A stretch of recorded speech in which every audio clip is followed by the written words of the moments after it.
Hey guys, welcome back to the channel. This is story about what if Naruto is beaten within an inch of his life and meets the Kyuubi part 1. Before I start, please do support for more amazing content and comments for part 2. Do consider to subscribe my channel and share my video to your friends and check out the description as well. Let's start the video. The ninja world is a far-reaching mysterious place filled with people who have the ability to use an inner energy they called chakra. The people who wield this incredible energy are known as ninja, or shinobi. The world was filled with many clans, some of which had some incredible bloodline abilities that made these clans so famous. The Kagaya had the ability to make their own bones into weapons, the Uchiha had eyes that could read movements and copy jutsus, the Uzumaki had chakra chains and longevity. The most famous of all, however, was the Senju clan with Hashirama as its head as the only known wielder of the would-release bloodline limit. Clan wars were common in these legendary ninjas' time, and there was many deaths. That is until Hashirama and Madara Uchiha came together and formed a ceasefire agreement, and formed the first ever ninja village, Konohagakure. They settled down together and soon, other clans joined this village, making other clans do the same in other villages. Fire country, water country, wind country, rock country, and lightning country were all formed, in the Hokage, Mizukage, Kazekage, Tsuchikage, and the Reikuji, each being the leader of their villages, were chosen for their villages. The villages of leaf, mist, sand, rock, and cloud respectively, were formed. This is also the time when 9 very powerful demons, all captured by Hashirama Senju himself, were spread to the other villages to help to create peace among the world of shinobi. The people who contained these massive entities of raw demonic chakra, or yuki, were called Jinchuriki. The power of human sacrifice. They were seen as weapons for the most part, and were hated for what they contained. Many were very fearful of them as they could not be controlled or beaten except by a few clans. The Uzumaki, Uchiha, and Hashirama Senju were the only ones known to be able to subdue them. Fast forward about 150 years, the Leaf Village's 4th Hokage, Minato Namikaze, and his wife Kushina Uzumaki were expecting their first son. A son they would call Naruto Uzumaki Namikaze. But Kushina was the Jinchuriki of the 9-tailed fox, Kyuubi no Kitsune, and her seal was getting weaker and weaker due to childbirth. "You're doing really good, Kushi-chan," spoke an average-sized man at about 5 feet 10 inches tall with blonde spiky hair and cerulean blue eyes. "Shut up, you bastard," yelled a beautiful crimson-haired woman with purple eyes. "You did this to me, you are never going to touch me again. Do you understand me?" Right now she is in the process of giving birth to their son, and needless to say, she was in pain. Soon after, crying was heard and Naruto was born. Both parents couldn't be more happy. But just then the Anbu in the room fell down dead, and the wife of the Sandaime Hokage was also killed. "Step away from the Jinchuriki, Yondaime," spoke a man in a black cloak with an orange mask, spoke with holding baby Naruto. "Move towards her, and your son will die at the ripe age of 1 minute old." Yondaime grit his teeth while Kushina teared up at what was happening. The Yondaime then moved away from her while the man then threw Naruto into the air, making Minato catch him while throwing off his blanket due to it having been covered in exploding tags. When he looked back, Kushina and the man were gone. This event had been witnessed by the entire village, as the Kyuubi was released in the middle of the village, causing panic and killing many people.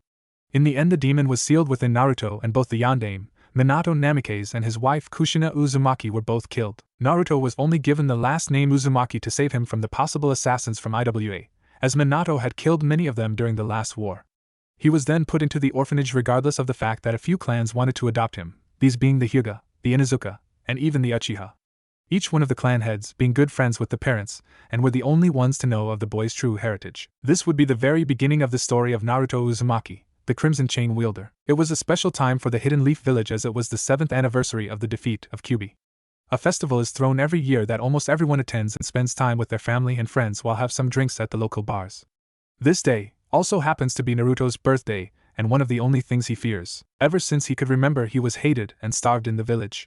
No one would treat him properly, and they would hit him and throw things at him. No stores would allow him in, and because of that, he is almost skeleton-like, having no fat or muscles on his young body. He was also thrown out of the orphanage almost a year, about at 6 years old. He is wearing some very worn and torn old pants on his skinny and weak legs.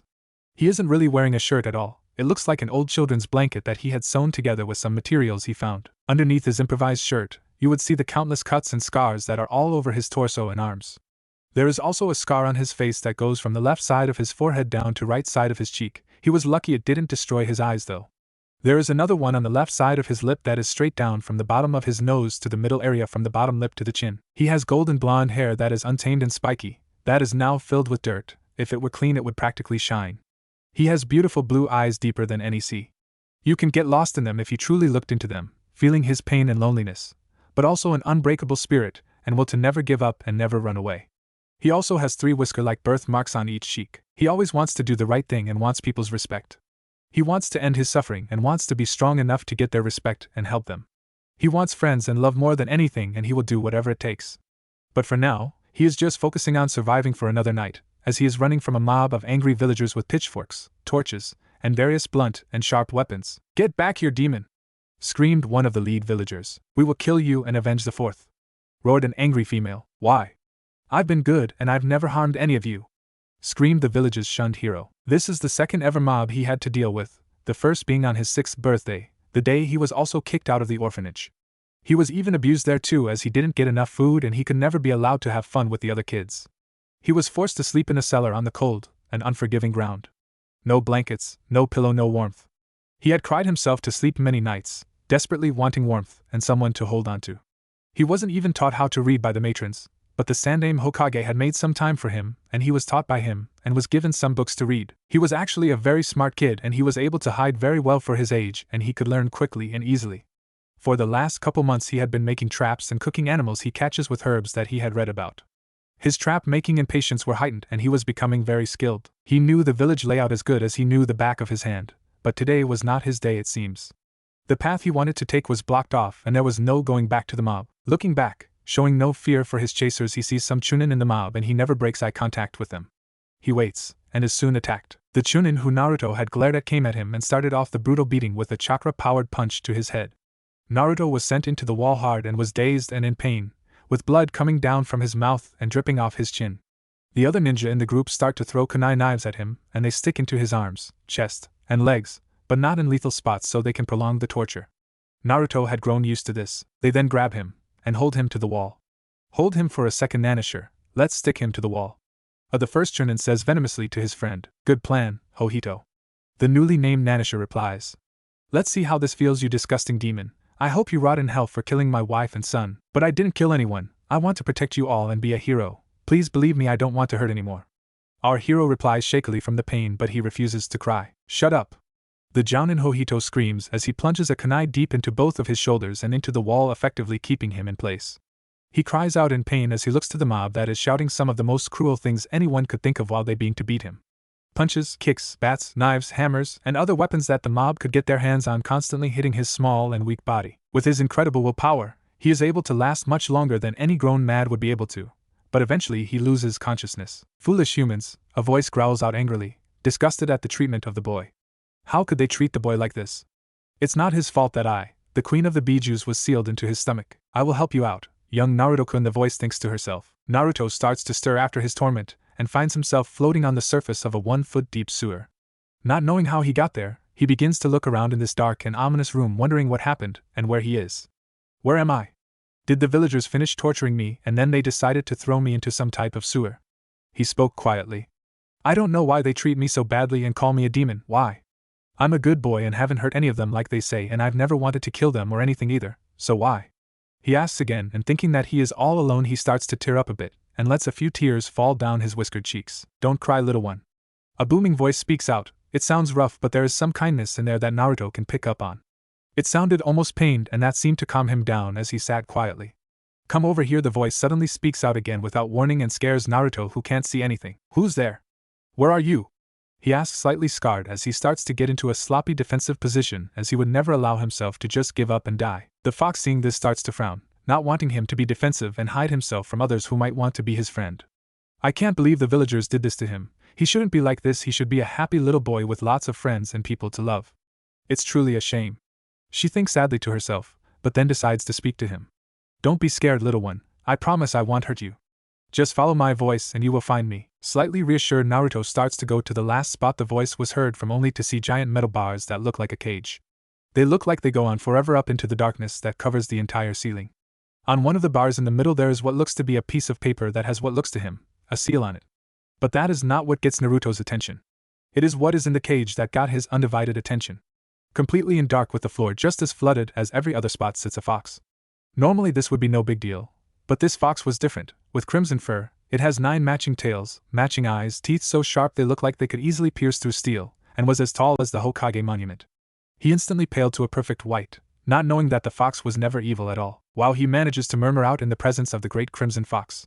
"Who are you?" he asks, with his heart threatening to explode in his chest, as he has a bit of an idea. I am the Kyuubi no Kitsune, the fox replies evenly while making eye contact, and she becomes impressed when he returns it. Naruto's face then scrunches into his own version of a thinking face. The Kyuubi? Are you the reason my life is so terrible then? He asks, as he knew more than he let on for his age. The fox then looks really surprised at that, but quickly looks down with a guilty expression comes across her face. You are correct, Kit, and I want to say sorry, I never meant to attack your village of Konohagakure. She explains quickly and calmly, while trying to hide the sadness. What do you mean? Are you saying it was some kind of accident that should have never happened? And where are we? Naruto questions skeptically, with a little anger in his tone. It was kind of like that.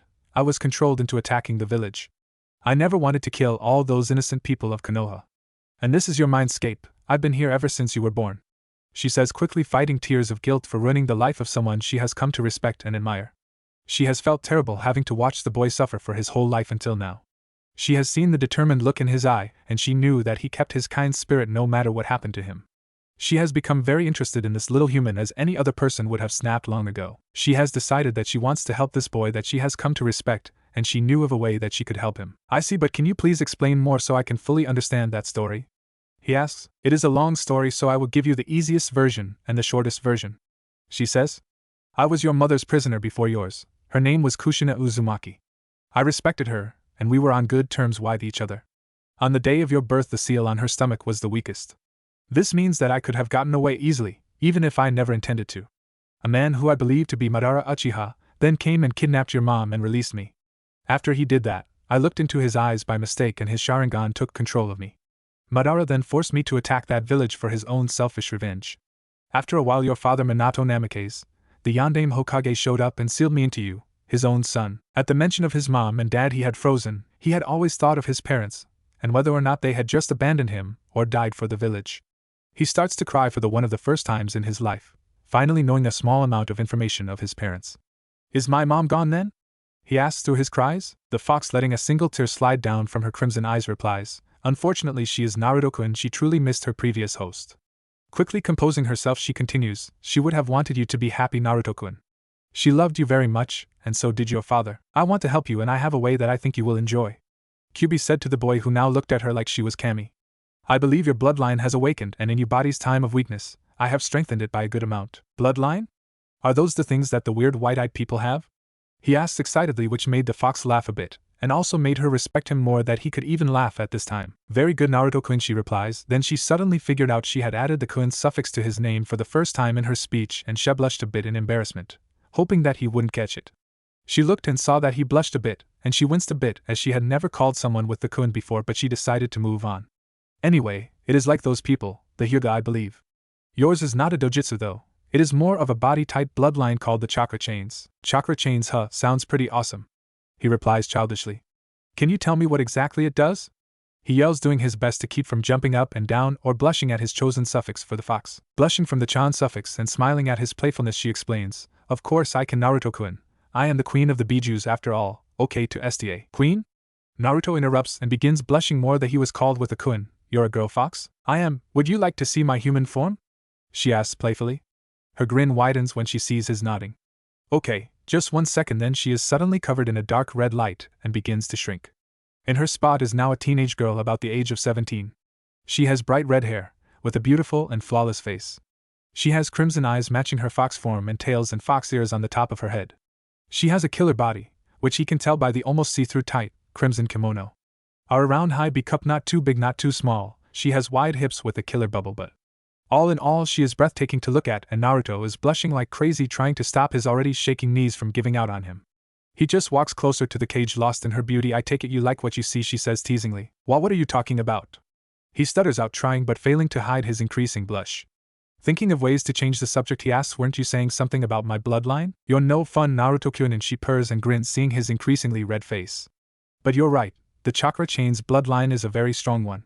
You will eventually be much stronger if you start to wear weights during runs and workouts. This is due to your clan, the Uzumaki clan, having very strong and healthy bodies, so your body will have a higher tolerance for weights than a normal person. That is not really a part of the bloodline. What is, though, is the fact that you will be able to sprout chains from any part of your body. These chains are made of the Uzumaki's very strong chakra that can actually subdue even a biju. That sounds awesome, I can't wait to unlock my chains. But the villagers won't sell me anything and I have nowhere to live and nothing to eat. he says, reverting to a more shy and guarded personality now that he was finally feeling comfortable in Kyuubi's presence. The Kyuubi, seeing this, frowns. We are going to have to break that shy and reserved personality of his and get him some friends, she thinks sadly, but is also happy that he accepts her and is comfortable with her. Go and see your Gigi and ask him for help. You should have done that a long time ago. Don't worry that he is busy, he will always be there for you. Don't tell him we can talk yet, and don't ask about your parents either, we can tell him when you are older. Also ask if you could get a trainer or someone to help you who doesn't hate you because of me. She says, sounding guilty at the end. Don't blame yourself, Kyuubi-chan, because it's not your fault. If it helps at all, I forgive you and would really like to get to know you and be friends. He says soothingly while blushing as he feels something different when talking to her. Hearing this, Kyuubi starts to tear up and cry a little. She's so happy that he forgives her and wants to be friends. Thank you so much, Naruto-kun, I would love to be your friend too. She replies as she grabs him into the cage and gives him a massive bear hug, well, fox hug, holding each other for a short while more they reluctantly let go. It's time for you to wake up now, Naruto-kun, and remember what I said. Just go directly to the Hokage and ask him for some help. Okay, Kyuubi-chan, and thanks for everything, I really appreciate your help healing me and being my friend. Goodbye for now, he replies softly, saying his goodbye and fading away. Goodbye, Naruto-kun. You are definitely the most interesting human I have ever met. Maybe, she says quietly while blushing like crazy. Naruto starts to wake up and sees the villagers and Jonin just leaving the scene of the crime. He slowly starts to get up as the bones in his legs are now almost fully repaired thanks to the Kyuubi. The cuts and deep gashes are almost all healed up, leaving scars in their places. His improvised shirt absolutely destroyed with little recognizable pieces scattered around. His worn pants in a similar state, being just barely enough to cover him. He's getting up. Some random civilian yells, alerting the angry mob. Naruto sees more and more heads turn towards him and is getting nervous. His wounds may have healed, but he is still very sore. He wills some chains to appear from his back and makes them shield him from the crowd while they finally stop and just stare of surprise, and some of the ninja in awe, as they only knew of one person who could do that. Wanting to be better than the mobs, he simply stares at them coming towards him and lets his eyes do most of the talking. The frozen people can then finally see what they have done to him by looking in his eyes for what is probably their first time. They can practically feel the pain, loneliness, and strength coming from the poor boy. Some start to feel a little guilty while others are waiting to see if he will become angry and attack. But what they all had in common was nobody could have guessed they would be receiving an apology. I have just learned of my burden through this beating, it being one of the worst I've ever had. I can see your frustration in me even being around, and I understand now. It's an eye-opener. I would want revenge if I had a family and someone killed them too. He says softly and quietly, but somehow everyone can hear him clearly. I, however, am not the Kyuubi reincarnated. We are two separate beings. I only wish to be left alone, please. He says as he turns and starts his walk to the Hokage Tower, leaving behind a mob of around 30 people to finally let go of their anger and think on what they have done. On his way towards the Hokage Tower, Naruto couldn't help but smile, even though he went through a terrible ordeal. He has found a friend that was always and will always be around for him. He even felt bad that she is a prisoner, and had thoughts of one day releasing her, but he would probably never have met her if she wasn't a prisoner in the first place though. But a friend is a friend in his 7-year-old mind, and he will cherish all of his friends forever. Speaking of friends, his first and oldest friend has just put away a crystal ball that he kept hidden in his office. It is none other than the old and wise third Hokage, the Sandaime, Hiruzen Sarutobi. Hiruzen had never seen such a thing happen to the boy before, so he called his trusty Anbu. I want you to go and bring these people to Ibiki, he said as he wrote a list and descriptions of each person. Hi Hokage-sama. The Anbu said as they left to search for the men and women. Sign Naruto is probably very unhappy. I hope he isn't too upset. The old man thought with a frown as he slouched in his seat more as the years seemed to catch up to him. I hope he can forgive me for failing him, Minato-kun. Kushina-chan, I am sorry for the beatings that your son has suffered, but I promise I will help him become a great shinobi. He decided in his head as he gained a determined look in his eyes. He is then brought out of his thoughts as he hears a knock on his door and his secretary's muffled screams from the other side of the door yelling at someone. He's busy, you little shit. Now get out before I call the Anbu on you. The secretary yells quite loudly. So he gets up, opens his door, and sees his favorite orphan outside and a red-faced secretary from all the yelling she was doing. Nishima, he calls in his famous commanding tone, the one that could freeze even the most veteran shinobi in their tracks. The woman, now known as Nishima, yelps in fright and turns around quickly to see the third Hokage right behind her and pales when she sees the stern look on his wrinkled face. I have tried to tell you that Naruto is always welcome whenever I am not in a meeting. He is a nice young boy, and if you can't see that, then maybe you are not qualified to be my secretary. You are fired, so don't come back. You will have until noon tomorrow to pack your things and go. Am I clear? He talks calmly yet strongly at the same time. But I've had this job for months now. You can't just fire. She stops talking as his glare hardens, and he starts unleashing a small amount of killing intent on her. Feeling her life practically flash before her eyes, she just nods dumbly and starts packing her things. Naruto-kun, you may come into my office now, I'm sure you have something important you want to talk to me about. He says calmly, while on the inside he is worried about Naruto. Seeing his shredded clothes, along with all of his scars and some burns here and there on his already frail and skeleton-like body makes him become angered at his treatment, and a bit depressed that he can't protect him better. Naruto is like a grandson to him, and he doesn't want to lose him, or have him get mad at him. He wants to keep their grandfather-to-grandson bond intact, which as of now, he is not sure how strong their bond really is anymore. Okay, Gigi? The young voice behind him says quietly as he then sits in front of the Hokage's desk and waits for the old man to sit down as well to start his story. I was hurt today, Gigi. I was scared that I was going to die, but I woke up and was healed up really quick. It's weird, but I have always healed fast. He said as he tired to look into the Hokage's eyes, but he couldn't, so he kept glancing around. I know I haven't seen you too much in the last year or so, but if you didn't already know, I was kicked out of the orphanage on my 6th birthday. I was also pushed around and hit with bottles and rocks that some of the more mean people threw at me from time to time. I never told you because I didn't want you to die of a heart attack or anything for worrying, old man. He jokes and chuckles a bit hollowly, hoping to lighten the mood, if even a bit. Hiruzen didn't laugh at all. A deep frown was too busy covering his face. Inwardly he was fuming. He never heard that he was kicked out of the orphanage. What did he eat? Garbage. Naruto-kun, you should have told me that they did all of that stuff. Why didn't you? And how did you survive? He asks, momentarily forgetting his anger for curiosity. Well, first I tried to ask people for some spare food, but they either hit me and said I didn't deserve it, or just ignored me altogether. I then started to eat out of the garbage from then on, or anything I could find really. Some people would even try to stop me from eating that, but I still managed and learned quickly to be really quiet and take the garbage at night time. A ramen stand with really nice owners had let me eat for free whenever I went, but I didn't go so much because I didn't want to get them hurt. It was the Chirakas, I think. After the first 4 months or so I got sick of eating garbage and wound up catching some squirrels and rabbits to cook and eat the last 2 months or more, since I had been sneaking into the library to learn about survival. I'm sorry for not telling you, but you helped me a lot and I didn't want to take you away from your work. I know it's important, and I don't want to have to rely on you to save me all the time. He finishes calmly while finally looking into the man's eyes with determination, which the Hokage can clearly see, which impresses him a great deal. He seems to be quite skilled in survival already, and at age 7, I think he is maturing too quickly, but I don't know whether to be sad or proud. Proud for his skill, or sad that he is forced to develop that skill so early in his life. His endurance and pain tolerance are also too good for someone that age. The Sandaime thought sadly. Well, Naruto-kun, I'm impressed with your natural survival skill and endurance, but you should have told me about this. I will see if I can find an apartment for you to live in. On the one condition that you come to me if anything bad happens again, and I will fix it. Do you promise? Of course, Gigi, he responds in his normal happy voice that makes the Sandaime happy that their bond is still strong and Naruto is still alright. Before I go, Gigi, I also wanted to ask if you could buy me some new clothes and help me to become a strong ninja so I can protect the village and my precious people that I hope to find. He asked quietly, almost feeling like the old man would say no. I would love to help you be a ninja, Naruto-kun. I could help you use your bloodline, the chakra chains, as I saw you awakened it. Also, we will get you some new clothes and supplies. You can't be a ninja without some good ninja clothes, and a good ninja is always prepared for everything, so I will buy all your clothes and supplies. Hiruzen says, awesome. Gigi, that would be great, and I promise to help all the people of the village through the good times and the bad. I will be just as good a ninja as you, if not better. I promise you that, and I never go back on my word. Naruto shouts enthusiastically. I know you do, Naruto-kun. That is a great quality in any man, and I'm sure you can surpass me in time.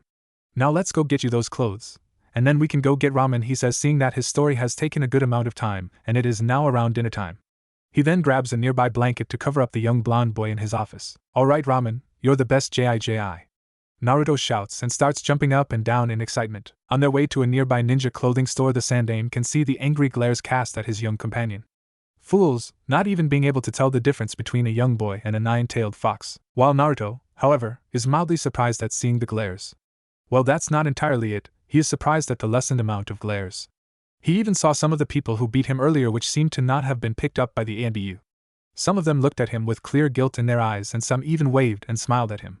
There were still other people who looked past him and ignored him, and some of the usual glares and killing intent, but not as much as before. Shortly, they arrived at the store they were going to. It looked like any normal store to Naruto, but he also thought it was just a cover-up, as he could almost sense something off about the store. They then enter, and immediately Naruto's eyes widen in surprise. Wow, the Sandaime chuckles at his grandson figure. Wow is right, Naruto-kun, I'm assuming you thought it was just a normal store by the appearance outside. That was a genjutsu to make the store look normal to civilians, but a good ninja will be able to break it. The genjutsu also acts like a marker, it pushes away civilians but attracts ninjas to the store. He explains, wow, do you think I could learn something like that too? Naruto asked, hoping it was a yes as he would like to try to hide some of his scars, mostly the ones on his face so he would be more normal. If you can get your chakra under good enough control you may be able to use some genjutsu, but not a lot as you have too much chakra. The higher ranked ones would be somewhat doable due to how much chakra it takes, but other than that you will not be capable of using too much genjutsu. He explains carefully, knowing it might upset Naruto. Oh, I see, Naruto replies somewhat sadly, wanting to be good at every aspect of being a ninja. But I will just have to be that much better in the other areas of being a ninja, isn't that right, Gigi? He replies with tons of confidence. Hiruzen just smiles at his determination and nods. Can I help you out today, young man? A gruff and strong voice suddenly sounds out. A man. Well, man isn't really the word Naruto would use, more like a bear. The man is easily 6 feet 5 inches, probably weighing around 300 to 350 pounds, all mostly muscle. He has a full beard that is short and well trimmed. All in all, he is a scary looking guy. Naruto becomes wary, but he doesn't look away and he doesn't back up as he knows that his Gigi is there with him. Also, not sensing any hate in his voice helped out, so he just smiles and nods at the man. I want to be a ninja and protect the village, and I need some new clothes and supplies. Gigi will be helping me out today, he says to the man, not noticing the respect the man seems to gain and not being afraid of him. Well then, go ahead and look around while I talk to Hokage-sama, okay? The bear-like man replies. Naruto just nods and starts to look around, seeing all types of weapons and clothes, going to those first. He searches for a couple minutes and finally grabs some shirts and pants and goes to try them on.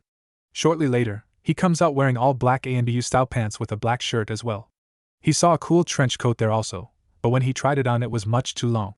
It was black on the outside, with the inside being like fur. The fur was soft and crimson. He had really started to like the crimson color after he met the fox.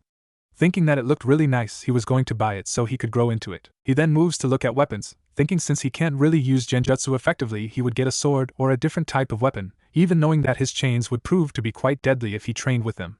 You never know when you could need a sword or 2 or maybe even 9, he thought to himself with a small chuckle as he had thought of how many tails Kyuubi had. Seeing nothing for a while, he starts to lose some hope but then sees a couple of beautiful swords. One is a katana, with a solid dark crimson, almost black handle. He reaches for it, and pulls it out of its sheath. He is mesmerized by the blade. It was pure dark crimson and about 3.5 feet long and extremely sharp looking. He knew he had to have it. The other blade was a wakizashi. It had a similar look of the katana but was about half the size of it. He grabbed it also and went to the front desk where the two men were talking. I have everything that I want, old man, but I will need more spares of the clothes I have on and some kunai, senbon, and shuriken as well, please. Wow, a katana and wakizashi, the kid knows what to look for in weapons. His clothes are ninja-worthy as well. Excellent job, kiddo. The man behind the counter says, and chuckles when the boy blushed from the praise. Indeed, but you will need to be careful with the weapons, Naruto-kun. They are sharp and can harm you very easily. The third says. Now let's get you some spare clothes and head over to get ramen. Then we will go to the grocery store and buy you healthy foods, and then go to the apartment I had in mind. They soon continue on their short journey throughout the village with some more of the glares and harsh words that they would whisper. They didn't really bother Naruto all that much since this is becoming the best day of his life.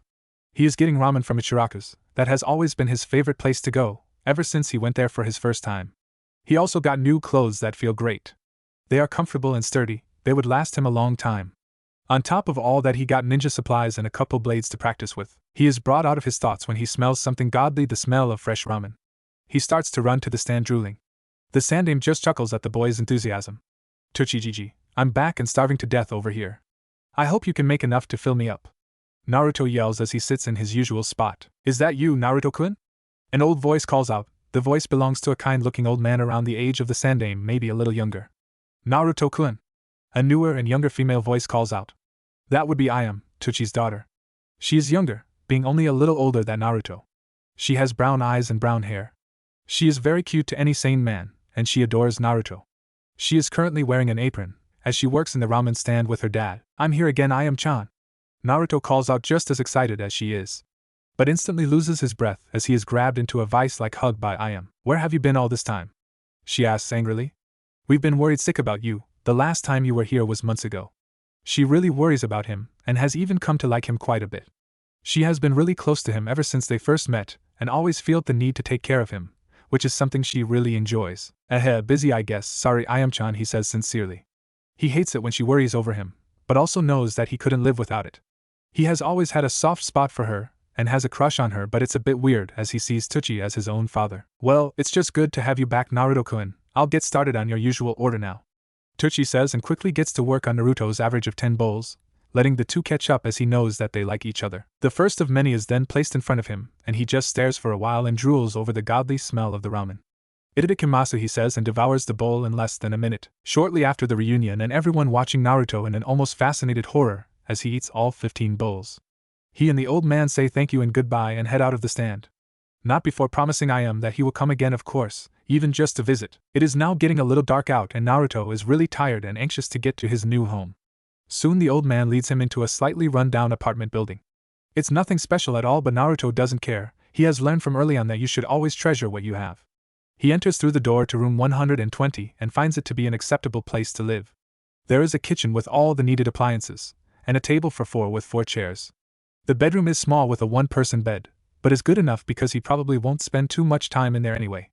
Across from his room is a small bathroom with a toilet, a shower, and a sink.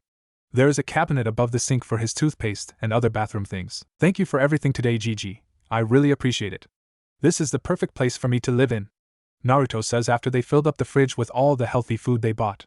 He almost started tearing up, but he doesn't want to be seen as weak. It's okay, Naruto-kun. I will always be around for you if you need help. Also, I would like it if you met my grandson Konohamaru. I'm sure you will both get along. Now, before you go to bed, I will put some gravity seals on you. These will increase the amount of gravity you feel on you at all times. So when you take the seals off, you will be much faster and stronger because you will be fighting the pressure. Also, you will be able to adapt a bit when you're sleeping. I'm going to start to at about 3 times gravity. People with your blood do have a better resistance to gravity after all, which is why you're skipping levels 1 and 2. Okay, Gigi, can you do it quickly? I am really tired out from today. 1 minute, Naruto. True to his word, it was only about a minute for him to finish the seals, and he could tell Naruto was having trouble and started to chuckle when he heard Naruto's groaning. Now, Naruto-kun, I thought you wanted to be a strong ninja, so no complaining. I will take time off tomorrow to show you some basics and then find you a private instructor or instructors after that. Good night, Naruto-kun. The kind old man says and shuns out of the room. Man, I have got to learn how to do that soon. That would be awesome. Well, time for bed. I start my ninja training tomorrow, he says quietly to himself as he forces his body to take him to his bed under all the added gravity. I will train harder than anyone and become a legend. Everywhere I go, people will recognize me. All the people will all look at me with respect while my enemies will cower in fear when in my presence. He thinks as he lets sleep take him. Naruto is still in bed in his new apartment. It is around 7 in the morning. Unfortunately for him, the sun is beginning to shine into his eyes and he starts to wake up. Ah man, I'm still tired, go away stupid sun. Finally realizing that complaining won't make the sun disappear into some black hole, he gets up, still noticing the seals slowing him down quite a bit. Alright, can't be complaining about getting up. If I do, what will I do about training? He then takes his morning shower, savoring the feeling of finally being clean for his first morning of living on his own. The first time he has actually been even relatively clean in his life, actually. He was never really able to use the baths or showers in the building of the orphanage. Shaking off the depressing thoughts and the rest of the water in his hair, he leaves the shower to get dressed. He also grabs his katana and wakizashi and heads to the kitchen for a healthy breakfast. When he gets there, he gets out some ingredients and some pots and pans when he suddenly comes to a complete stop and stares at the assembled items. I have no idea what I'm doing, he thinks to himself while sweat dropping as he doesn't really know how to make a generic breakfast, having only lived on food he had caught or trapped.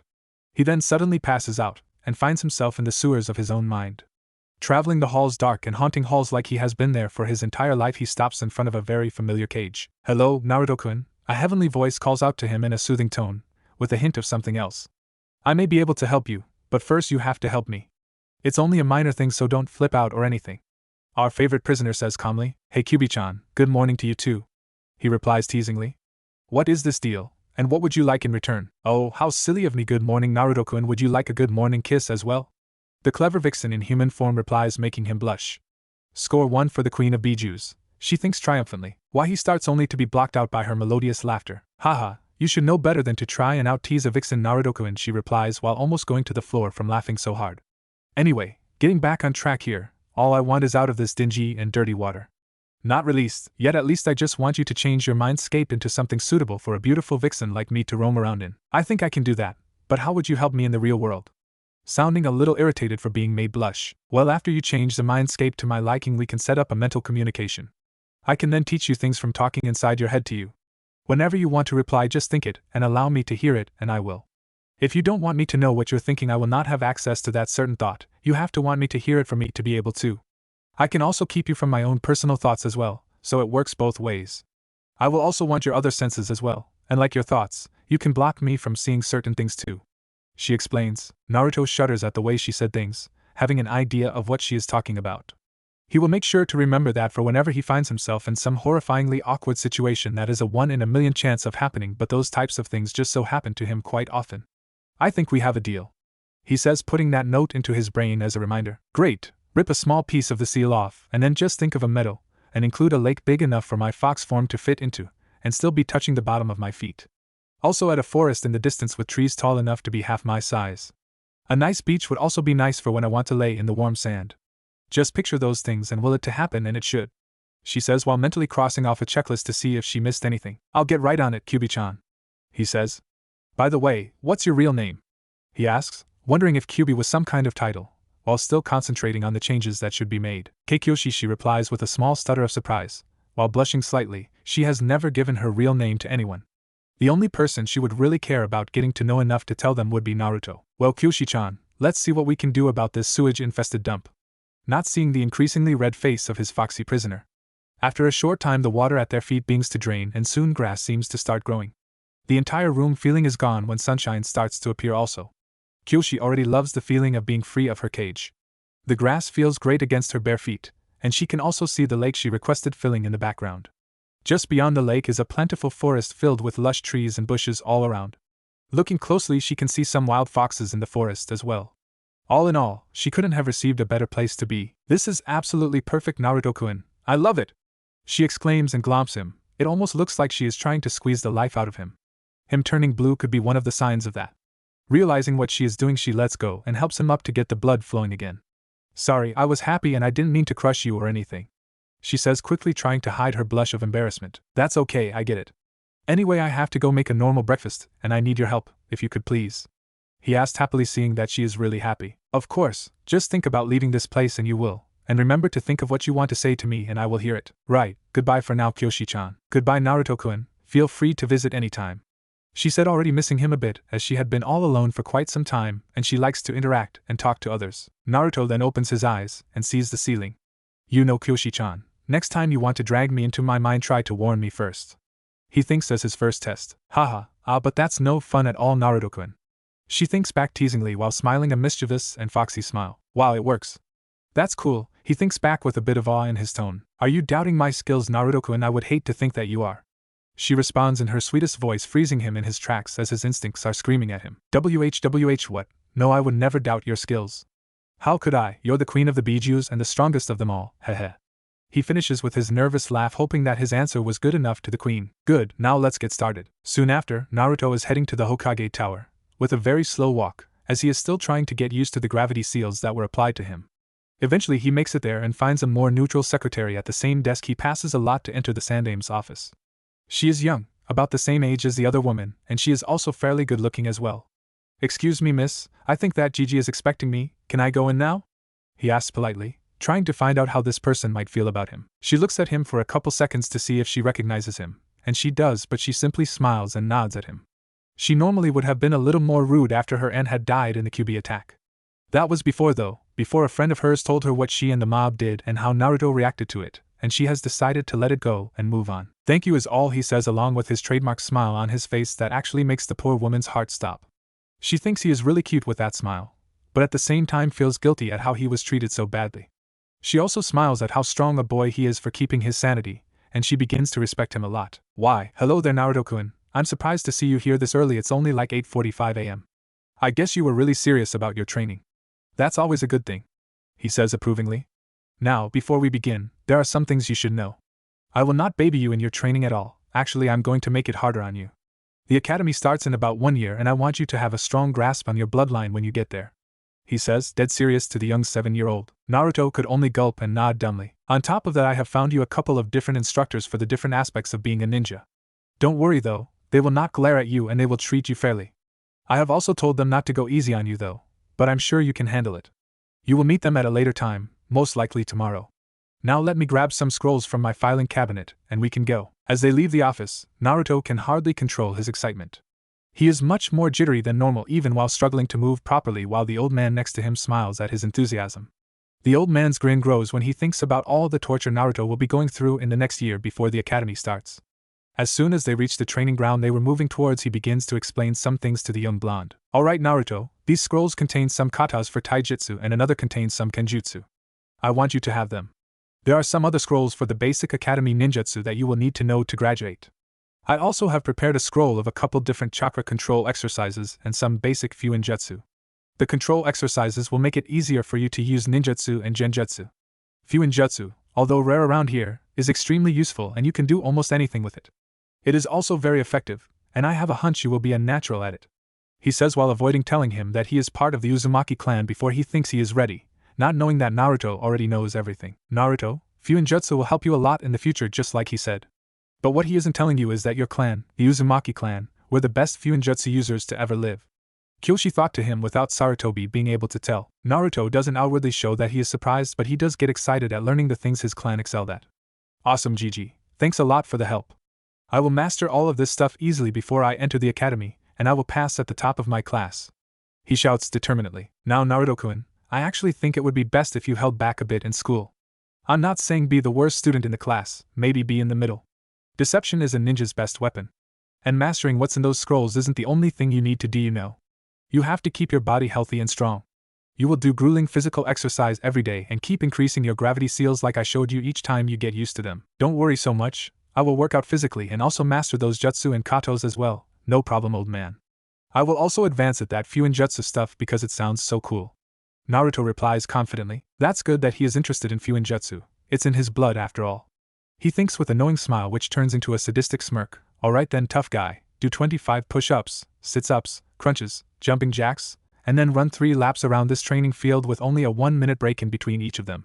He says with a dead serious look in his eyes. I also have some other things you will need to know, but I will tell you them when you are ready to hear them. What? Do you want me to die, old man, and why can't you tell me now? He asks as he lets his complaints known. A ninja doesn't complain, Naruto-kun. I will also find you a teacher to teach you how to act more appropriately, and I don't think you are ready for what I have in mind to tell you yet. Now go on, or I won't take you out for ramen at all this month. He threatens while Naruto begins to sweat comically. What, me complaining? I was just saying how much fun I'm gonna have pushing myself to the limit. He says immediately forgetting his complaints when his ramen was threatened. Time skip 1 year. It has been a full year since the day the Hokage got him the scrolls and started him off with his own physical workout plan. Along with his new and improved diet, he has been working himself to exhaustion every day. He is now 8 years old and a lot heavier than he was just 1 year ago, and not because he is fat. In fact, he is almost all muscle. He is a lot taller now, standing around 4 feet 6 inches, weighing about 90 pounds. He has a lot more muscle on him, but he is in no way bulky. He has a fairly flat and hard stomach, not a full-formed six-pack. If you really look you can see the faint outline of it, but he will need to grow into it more. His arms are now bigger and harder than they were before. They are really good size for his age and size. Other than that, he still has the same spiky blonde hair that barely reaches to his shoulders. His eyes are probably what changes the most, not the color though, just the emotions that you can pick up from them. He is definitely good looking in any girl's or woman's eyes. He has mastered the tree walking exercise and all the ninjutsu he was given. All except the bunshinjutsu. Having too much chakra for such a low chakra draining technique could do that to you. Instead he was given the Kage bunshinjutsu. A solid clone technique that is better than the original technique anyway. His taijutsu is also very good for a kid who hasn't even entered the academy yet. Having his gravity seal at level 10 helps with that. Surprisingly enough, his kenjutsu is his best skill so far, just barely above his fuinjutsu. He mastered the basics of seals and has done a lot of calligraphy to make his hand much more steady. Having good teachers can do that for you though. Add to the fact that he practically sucks up information like a sponge. He has only one genjutsu under his belt, and that is to cover his scars. He also applied a seal that will hold the genjutsu up for him. It took a lot of work, and it holds a lot of his chakra back, but having huge reserves takes away that issue. His teachers were Anko Mitarashi for taijutsu, Yudogo Yuzuki for kenjutsu, and Kurenai Yehi for genjutsu. His teacher on how to stay calm and act like a real ninja was none other than some Inuzuka, all banded together to help him improve his aim with throwing weapons along with anatomy to know where to hit with Saban needles to do the most damage and paralyze people. They also taught him more about herbs and poisons, although just the basics, and gave him the books to learn on his own. He was also taught more advanced trap-making skills, as he was already a natural. His already good stealth had also improved with the proper training. He also knows basics of how to dispel genjutsu, and how to find if he is in one, but his amount of chakra is just too much to learn much of actually making any, other than the most chakra-draining ones. Anko, Kurenai, and Yugogo were all great friends and always talked to one another about everything. They have all started to respect and admire the younger blonde boy for his mental strength and his amazing determination. Enko was the one who truly admired him the most, and the others would often tease her about being in love with the boy getting a nice pink blush from her. Sum was his teacher because she knows how to be forceful and can get her point across easily. She had also really respected the young boy as well as she was friends with his parents, and she had thought of introducing her kids to him, and maybe get him into her family with Hana. She can sense the alpha in him, and him being kind and respectful towards women helped out a lot too, so she thought he would be perfect for Hana. The two had actually met, and Hana definitely saw all the good in Naruto, and had become quite taken with the slightly younger boy. She had also met Enko and the others, and she was a bit competitive with Enko as her clan is quite possessive with the ones they like, and she knew that Enko liked him too. But Enko wasn't going to lose what she really liked either. Other than learning all of those skills, he also worked with his chains. They were upgraded by Kyoshi on the day of his beating to a crimson color. They were made stronger than any other Uzumaki's chains that ever existed, even stronger than his mother's. He has trained them to move in any direction at any time, and he can make them go through his feet into the ground. He has also been having some thoughts about his extremely attractive teacher Enko. Enko has dark purple hair that is held up behind her head, making a pineapple-like shape. She wears a brown trench coat over a fishnet shirt that leaves little to the imagination. He has tried to get her to wear something more to cover up her C-cup because he didn't want anyone else looking at her. Of course, though, she would just tease him relentlessly, usually leaving him with a bloody nose and a cherry-red face. She also wears a burnt orange short skirt that are a little too short, but he has to admit he likes it. What he really likes though is her personality, it being somewhat similar to his own. Kurenai is also a stunning woman with a brunette hair color that goes to the middle of her back. She has beautiful crimson eyes that also remind him of his chains and Kyoshi's eyes and hair. With all the crimson, it has quickly become his favorite color. She is calm and collected and hates perverts, which is why he tries not to stare too much at women. She wears a red dress that is pretty tight and squeezes her B-cup. She also has some white tape on her legs and arms. He sees her as more of a sister figure like his other seniors except for Tsum, who is like a bossy mother to him, not that he would ever admit that. Yugogo is a bit different than the other two. She has a similar hair color to Enko, but she keeps hers down. She is a bit quiet but is also loyal to a fault. She wears standard ANB gear being and wears the Nico mask. Tsum is a feral-looking woman that has relatively short and spiky brown hair. On her cheeks are the traditional red marks, similar to all the Inuzukas. She is a bit rough around the edges, but Naruto doesn't care. He still sees her like a mother to him, and he can see the concern she has for him even if she acts all tough. Kyoshi was also around and helped cover anything of the little things that some may have missed. Naruto also found himself getting these weird feelings towards her and Enko, as well as Ayam. He would have to talk to the old man about it later, but right now he is headed to his first day at the Ninja Academy. Naruto has also developed a strong bond with the Sandame's grandson Konohamaru when they were introduced, as he was hoping to make a good friend. Konohamaru always enjoys his time with Naruto, and has called him his brother many times, which makes Naruto very happy as he has always wondered what it would be like to have a family. Walking along on his way to the academy dressed in a black skin-tight t-shirt with black pants on. He also has his short-sleeved black trench coat with the crimson fur on the inside on and left it open. He has his katana at his side and his wakizashi strapped horizontally to his lower back with a belt that holds his coat closed. He was just minding his own business when he sees someone nearby. He sees a girl his age whimpering quietly walking in the same direction as him, while looking around almost frantically. She has a dark blue, almost black hair with pale white eyes. She is wearing a heavy-looking beige jacket that makes it hard to tell how developed she is, while wearing some dark blue ninja pants. All in all, Naruto finds her to be quite cute. "Hey, what's wrong?" he asked quietly as he walked closer to her. "Eep," she squeaks, not hearing him approach her at all. She finds him to be quite stealthy. The girl turns around while wiping a stray tear from her eye and then stares at the boy. She instantly looks away with a mild blush on her face. She recognizes this boy. She has seen him running through the village pulling a woman who is dressed very inappropriately, in her mind, through the village while she was standing on a heavy-looking wagon filled with rocks. That would be Enko's style of workout, all right. She was curious about him and followed him around that day. Ever since then she has been watching him from a distance. She really admires his strength and never give up attitude. "Hello, how are you doing today?"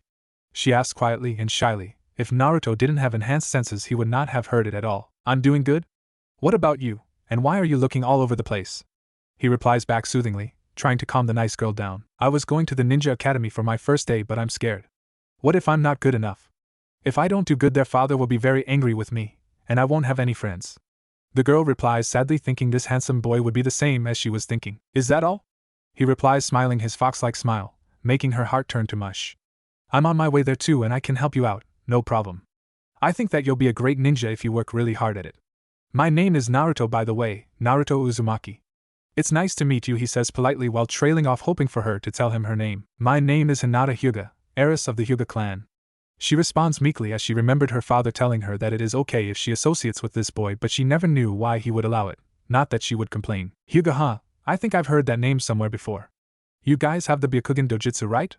He asks her curiously while they both continue towards the ninja academy. Yes, we do. I haven't activated mine yet though. I think my father is displeased with me, she says while looking down and getting sad.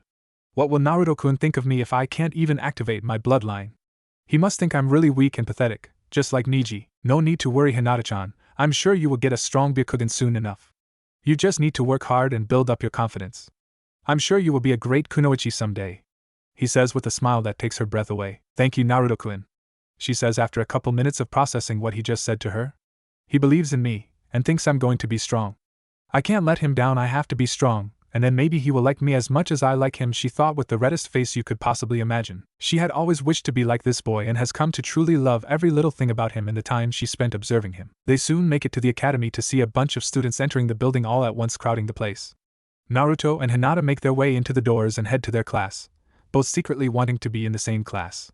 Naruto finds Hinata to be cute and interesting. He also feels the need to help her with her confidence. Hinata's reason is a little obvious. She wants to be by his side all the time and get close to him. Soon they both find themselves in front of one of the rooms in the building for new students just starting the academy. Hey, are you going to this room too, Hinata-chan? Naruto asks his traveling companion. This is great, maybe we are in the same class and we can be friends. My senseis did tell me I need friends my age. I want more than just Kiba after all. Sim had told him about her son, hoping that they would become good friends so she can get him and Hana together later. I am Naruto-kun, I guess this means we are in the same class together, she replies shyly. This is great. The next 5 years in the academy with Naruto-kun, sitting next to him every day. I have to work on my confidence and be strong to hopefully get together with him by the end of the academy. She thinks to herself with a beautiful pink tinge to her face. I guess it does, Hinata-chan, this is great. Me and you are going to pass this and become great ninja.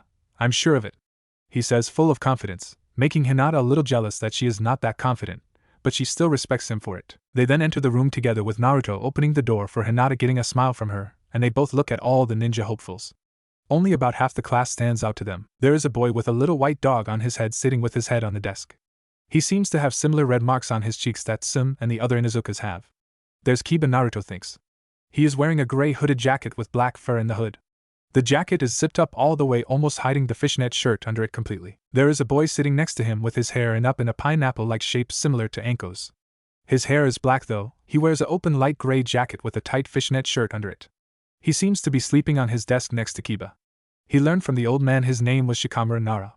He actually knows all the kids' names in the class, having asked for them. Next to Shikamaru is a slightly chubby boy wearing a green jacket opened up with a beige shirt underneath it. He also had a white scarf around his neck. This would be Choji Akamichi. Up in a secluded desk all by himself is a guy wearing a big green jacket with the hood on his head. He has brown hair that is straight and hangs out of the hood a little. He is wearing some small black sunglasses and has a stoic look on his face. Naruto's gaze rests on him for a while. That is Shino Aburame. He is the heir to the Aburame clan. He is interested to get to know him due to hearing of the stoic attitude of most Aburames. On the other side of the room are a pink-haired girl wearing a red dress that hangs over some short blue ninja shorts. She has green sparkling eyes and seems to be eyeing some black-haired boy not far from her. The girl's name is Sakura Haruno. Not that she is important, she seems to be too thin and frail. Probably because of the boy she is staring at. Fangirl, Naruto thinks to himself, she probably won't be a good ninja at all. She's cute, but not cute enough for him to start going for fangirls. Next to her is a pretty-looking girl with light blonde hair and teal-colored eyes. She is wearing a purple shirt that ends halfway down her stomach. Covering her stomach is some white medical tape. She also a purple-colored skirt to match her shirt. On her arms are white armbands that only show off a small amount of her shoulders. She is also staring at the black-haired boy across from them. She is not watching as intently as Sakura, but she is staring a bit. Her name is Ino Yamanaka. The black-haired boy they are staring at seems to be brooding with his hands latched together holding his head up. He has black hair that to Naruto is shaped like a duck's ass. He is wearing a blue shirt with the Uchiha clan symbol on the back of it. He also has similar armbands to Ino. He has white shorts on and looks mean and indifferent to the two girls staring at him. That is Sasuke Uchiha. His family was killed by his older brother not too long before the academy started. Because of that he just sits quietly and broods all the time, so not many girls are too interested in him at all. Only Sakura seems infatuated and Ino has a small crush that will probably end sometime later. In front of the class was a man wearing the standard Chunin outfit. He had brown hair and a ponytail. He also had the Konoha headband on with a blue cloth holding the plate on his head. This was their primary Chunin instructor, Irika. There was another man talking to him, possibly about the curriculum and the new students. He had light blue hair, it was almost white. He had his height headband, not sure how to spell it, as a bandana with the plate on the front of his head. His name is Mizuki. They both then turned to the class after a short conversation. Alright class, settle down and everyone take a seat. Naruto and Hinata head up to where Shino is sitting. Irika says politely, not seeing the angry glare that Mizuki is sending towards the back of his head. Hey, my name is Naruto Uzumaki, and this is my friend Hinata Hyuga. What's your name? He asks when he sits next to the hooded guy, who seems surprised at his introduction. Being an Aburame, people think they are weird being able to talk and control bugs from inside their bodies. I am Shino Aburame, Naruto-san. It is nice to meet your acquaintance, yours as well Hinata-san. He says in a monotone voice while on the inside he is curious about the boy next to him. Shino doesn't have any friends other than his insects, so he always wanted a friend to talk to but just waited for someone to start up the conversation. Nice to meet you to Shino-san. Hinata replies softly, also seeing earlier that he was sitting alone and feeling a little sad, but also relieved that she isn't the only one who felt all alone. The three of us are going to be great friends. She finishes in her mind happily. It is nice to meet you as well, Shino. Hopefully we will be great friends and ninja together, and please just call me Naruto. He says calmly, trying to stay focused in school to learn. Their thoughts were interrupted by Irika. Alright, this is the Ninja Academy, and we will be teaching you how to be successful ninja of the Leaf Village. I am Irika Yumino, and this is my assistant Mizuki. We will now go through roll call. Shino Aburame, followed by a quiet present. This went on until Naruto Uzumaki. Irika didn't hate the boy, but he still didn't trust him very much. Nonetheless, he called his name calmly and nicely, receiving a hear. He would treat him like any other student and try to be fair to him. He has heard the stories about his abuse, all of the ninja in the village have. Most of the ninja respect his strength, knowing how hard it is to stay sane in the cruel ninja world. Only a small percentage actually don't like him, while some were indifferent. Mizuki is probably the only one to actually hate his guts anymore though. In the first year we are going to learn about the history of the Leaf Village, followed by some regular lessons on economics, math, ridding, and some of the other civilian teachings that everyone should know. The second year will be a little bit more advanced civilian teachings, and we will begin some physical skills and more hands-on learning, like kunai and shuriken throwing. We will also be doing some exercises and outdoor survival teaching along with stealth and how to lead a team. The third year will be the starting some basic taijutsu and muscle building workouts. We will also work on some speed and refining your stealth. The fourth year will be ninjutsu theory, followed by teaching the most basic jutsus that may just save your life in any battle. We will work on those until you have mastered them completely. The fifth and final year we will be putting all the ninja fields together and reviewing the academy jutsus. We will refine your speed, strength, and taijutsu and prepare you for your ninja career. Time skip 5 years. Naruto, wearing his normal clothes with his katana and wakizashi in the normal places at his side and horizontally on his back respectively, is seen walking around the village. He is now 13 years old but looks older, around 16 or 17. He is basically a clone of the fourth Hokage, but with whisker marks on his cheeks. He is around 6 feet 5 inches, weighing about 250 pounds of mostly muscle. His six-pack is now fully defined to the point that it looks like Kami carved it from the hardest stone imaginable and sculpted a masterpiece. He is ripped, with bulging biceps that are not too big, but just perfect in a woman's eyes. His hair is still around shoulder length, not wanting it to get too long, but it is still as spiky and untamed as it always was. His beautiful blue eyes make any woman almost faint from the sight of him looking over at them. His innocent expressions forcing them to do everything in their power not to jump him on the spot. He has made a good impression on the teachers of the academy. Most of them, even the ones that didn't necessarily like him, say he is easily at low to mid Chunin level. His kenjutsu is downright deadly. Most people would hate to go head to head in a sword fight with him. His taijutsu is also really good, but not as good as his kenjutsu. His ninjutsu is advanced due to his work on his chakra control and Kage Bunshin. He has a pretty strong set of jutsu from his senseis, having been taught the secret of Kage Bunshin. He still only has the one strong genjutsu from Kurenai to hide his scars with. Other than that, nothing that is effective works for him.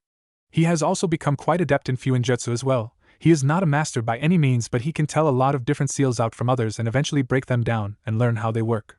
He is easily Chunin, maybe even Tokubetsu Jonin, but he purposely let his academics drop a bit after that, aiming to be just average. He really just wanted to stay with his best friends Kiba, Shikamaru, Choji, Ino, Hinata, and Shino. He had made a lot of progress towards the civilians as well in the village, with about 55% respecting him and liking him. Around 15% still don't like him but leave him alone, and the last 30% are just plain indifferent. Hinata and Shino have become closer to Naruto also. Hinata is in love, but she has been all along. Shino has found a good friendship between them as Naruto constantly defended him against some bullies, even if he didn't ask or need him to do so. He sees him as a great person and friend, and he also knows how Hinata feels about him, but has chosen to keep it to himself. Hinata has grown much better as a ninja in person. She is much more confident, not stuttering at all around anyone anymore. She is one of the best girls in the class. Shino has also become more outgoing due to being around Naruto for the 5 years they were friends. He now talks much more than he did, not just talking when he felt he had something relevant to add. Kiba quickly became one of Naruto's best friends in the academy also. He is loyal and always helps out. It is probably because he can sense the alpha material in Naruto. Akamaru, Kiba's companion, also likes Naruto, and will obey him when needed. Naruto had gotten much closer to Hana as well, and he really likes her too, but he is conflicted at liking more than one girl. Hana has also talked to Anko and Ayam about sharing the blonde hottie after a couple years of friendship with them, because while the Inuzuka are territorial with their mates, they can also learn to share, but they will quickly attack any others that they don't approve of. The kids in the class see him as a really cool and nice guy, and everyone at least gets along with him. All except Sasuke and Sakura. Sasuke hates him because of his strength, and that he is better than him, and Sakura doesn't really hate him, but she just follows Sasuke's horrible example. Naruto spent time during the 5 years getting some extra training on the side from his senseis from before the academy, becoming closer and closer to them, especially Anko. He is starting to get worried about having to choose one of the girls to date. That's why he is on his way to the Hokage Tower to ask his Gigi for help. When he gets to the Hokage Tower, he greets the receptionist that is the same one who was working there for the last 6 years now. They quickly became friends, but nothing more than that. They got along quite well with each other.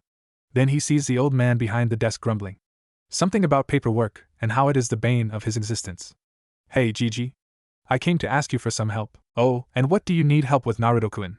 he asks, genuinely curious. "Well, I wanted some advice. I really came to like my sensei Anko, but I also like Hinata from the academy and Hana Inuzuka, and I am from Ikaraka's. I was wondering if you knew what I should do," he asks timidly, a little embarrassed to be asking him a question like that. The old man just grins at his grandson's predicament, knowing full well what he is going to say to him. He is trying his best to hold his laughter for when he sees the look on his face. "Date them all," he says simply. "What? I can't do that to them. They deserve better than that, and besides, they hate perverts. There is no way they would agree to share me," he says, frowning. "Remember what I told you all those years ago, something about me telling you when you're older? Well, that time is now. You see, you are the last of the Uzumaki bloodline. It is much too rare to let die out, so the council has agreed to place you under the CRA. That is short for the Clan Restoration Act, and you will need to marry multiple women." Naruto just blanks out and stares for a while, then does what most would do, passed out. "Well, that went well," the old man thinks while laughing uncontrollably. Shortly later, Naruto wakes up and looks around to find himself on the ground in front of the Hokage's desk. "Wow, old man, I just had the craziest dream ever. I came to you and asked for dating advice, and you told me I was under some Clan Restoration Act or something," he says, shaking his head from the haze. "I did, Naruto-kun. You need at the least 5 to 7 wives," he says calmly, while grumbling about young and lucky bastards. Naruto's jaw hits that ground at that 5 to 7 wives. That is a little ridiculous to him, but if he has to have at least 5 wives, then all the girls he likes will be with him, and maybe more that he meets along the way. "Am I going to be included in your harem?" And Naruto-kun Kyoshi purrs to him suggestively, while hoping for a yes. "If that makes you happy, Haim," thinking to her teasingly while happy that she wants to be his first wife. They have gotten very close in the last couple years and talked every day. The Kyuubi blushes like crazy at being called princess, and is also letting tears of joy fall from her beautiful face. "I have finally found the one, the perfect person for me to be mates with. This is the best day of my life," she thinks happily, while running around and grabbing a nearby baby fox. "He loves me, he really loves me, Kitsune-chan, I'm so happy," she yells while holding the young baby fox, while the fox just wags its tail in happiness for its friend. Now that his problem is solved, Naruto heads to the academy for his final test. The test that will make him into a full-grown ninja in the eye of the village. The test that will be the very first step in attaining his dreams. Naruto is now headed to the Hinata's house to pick her up and walk to the academy together like they do every day. "Good morning, Naruto-kun, ready for us to become genin?" she asks confidently, as she has really changed to the liking of her clan and herself. Her father had been very encouraging of her being close to Naruto, even if the elders are not too pleased about the situation. "Hell yeah, Hinata-chan. I've been ready for years now. So let's hurry to Shino's house and get him," he replies confidently, and they head out on their way. They have been doing this together for years now, so she just nods and follows him. As they approach the Abdurrahim clan home, they see Shino waiting for them patiently like he always does. Naruto sees him and smiles. "Hey Shino, how are you today?" "I'm good, Naruto. How are you and Hinata-chan doing today?" "I'm doing good today, Shino-kun, thanks for asking," Hinata replies, while she is inwardly nervous. This was the day that she would confess her feelings for Naruto. "I wonder how he'll take it," she wonders. "I'm good too, so are you ready to make genin?" he asks as they begin their journey to the academy. I think all of us are going to make it no problem. I think I am ready, Naruto. But you have been ready to be at least a chunin for a couple years now, maybe more, and everyone knows it at the academy. Shino replies with a light chuckle as Hinata joins in, giggling too as they continue on their way. They soon enter the academy and sit in their normal seats that they have always sat at ever since they first met on the first day. They always enjoyed sitting in the back of the class and talking to each other and their other friends while Iruka-sensei taught the others the things they already knew. Hey Naruto! What's up, bro? Are you ready to pass this test and become ninja? A voice calls out and Naruto turns to look at his best friend Kiba. Hey Kiba, I'm 100% sure I'm gonna pass, and I'm doing good today. How about you and Akamaru, think you're gonna pass? He questions back with a smile. Of course we're gonna pass, Naruto, what do you take us for? Kiba replies back with a laugh, which Naruto joins in on, and Shino, Hinata, and him take their seats after wishing him luck. Troublesome, hey Naruto, how's it going? His good friend Shikamaru replies from in front of him, sounding bored. Hey Shika, I'm good, how about you? So you gonna pass or just say it's too troublesome and give up? Is his humorous reply with a hint of sarcasm, meaning it to be a joke and not an insult. Shikamaru just grins at his friend's comment and replies, you know my mom, it would be way too troublesome to hear her nag about me failing this test, so I guess I have to pass. Well, I know you don't need it, but good luck anyway, man. Naruto says back as he knew about the Nara clan, having been invited over before. Alright, class, settle down. Iruka says, trying to calm the teens down. It doesn't work. Quiet down please, still nothing. Shut up you idiots, I'm talking to you, he screams with his patented big head jutsu. Seeing the fear-stricken students' faces is always hilarious, which is another reason he likes to do that to them. Seeing that they are calm, he begins. Alright class, today is the final day of the Ninja Academy. I just want to say it's been an honor teaching you all these last 5 years.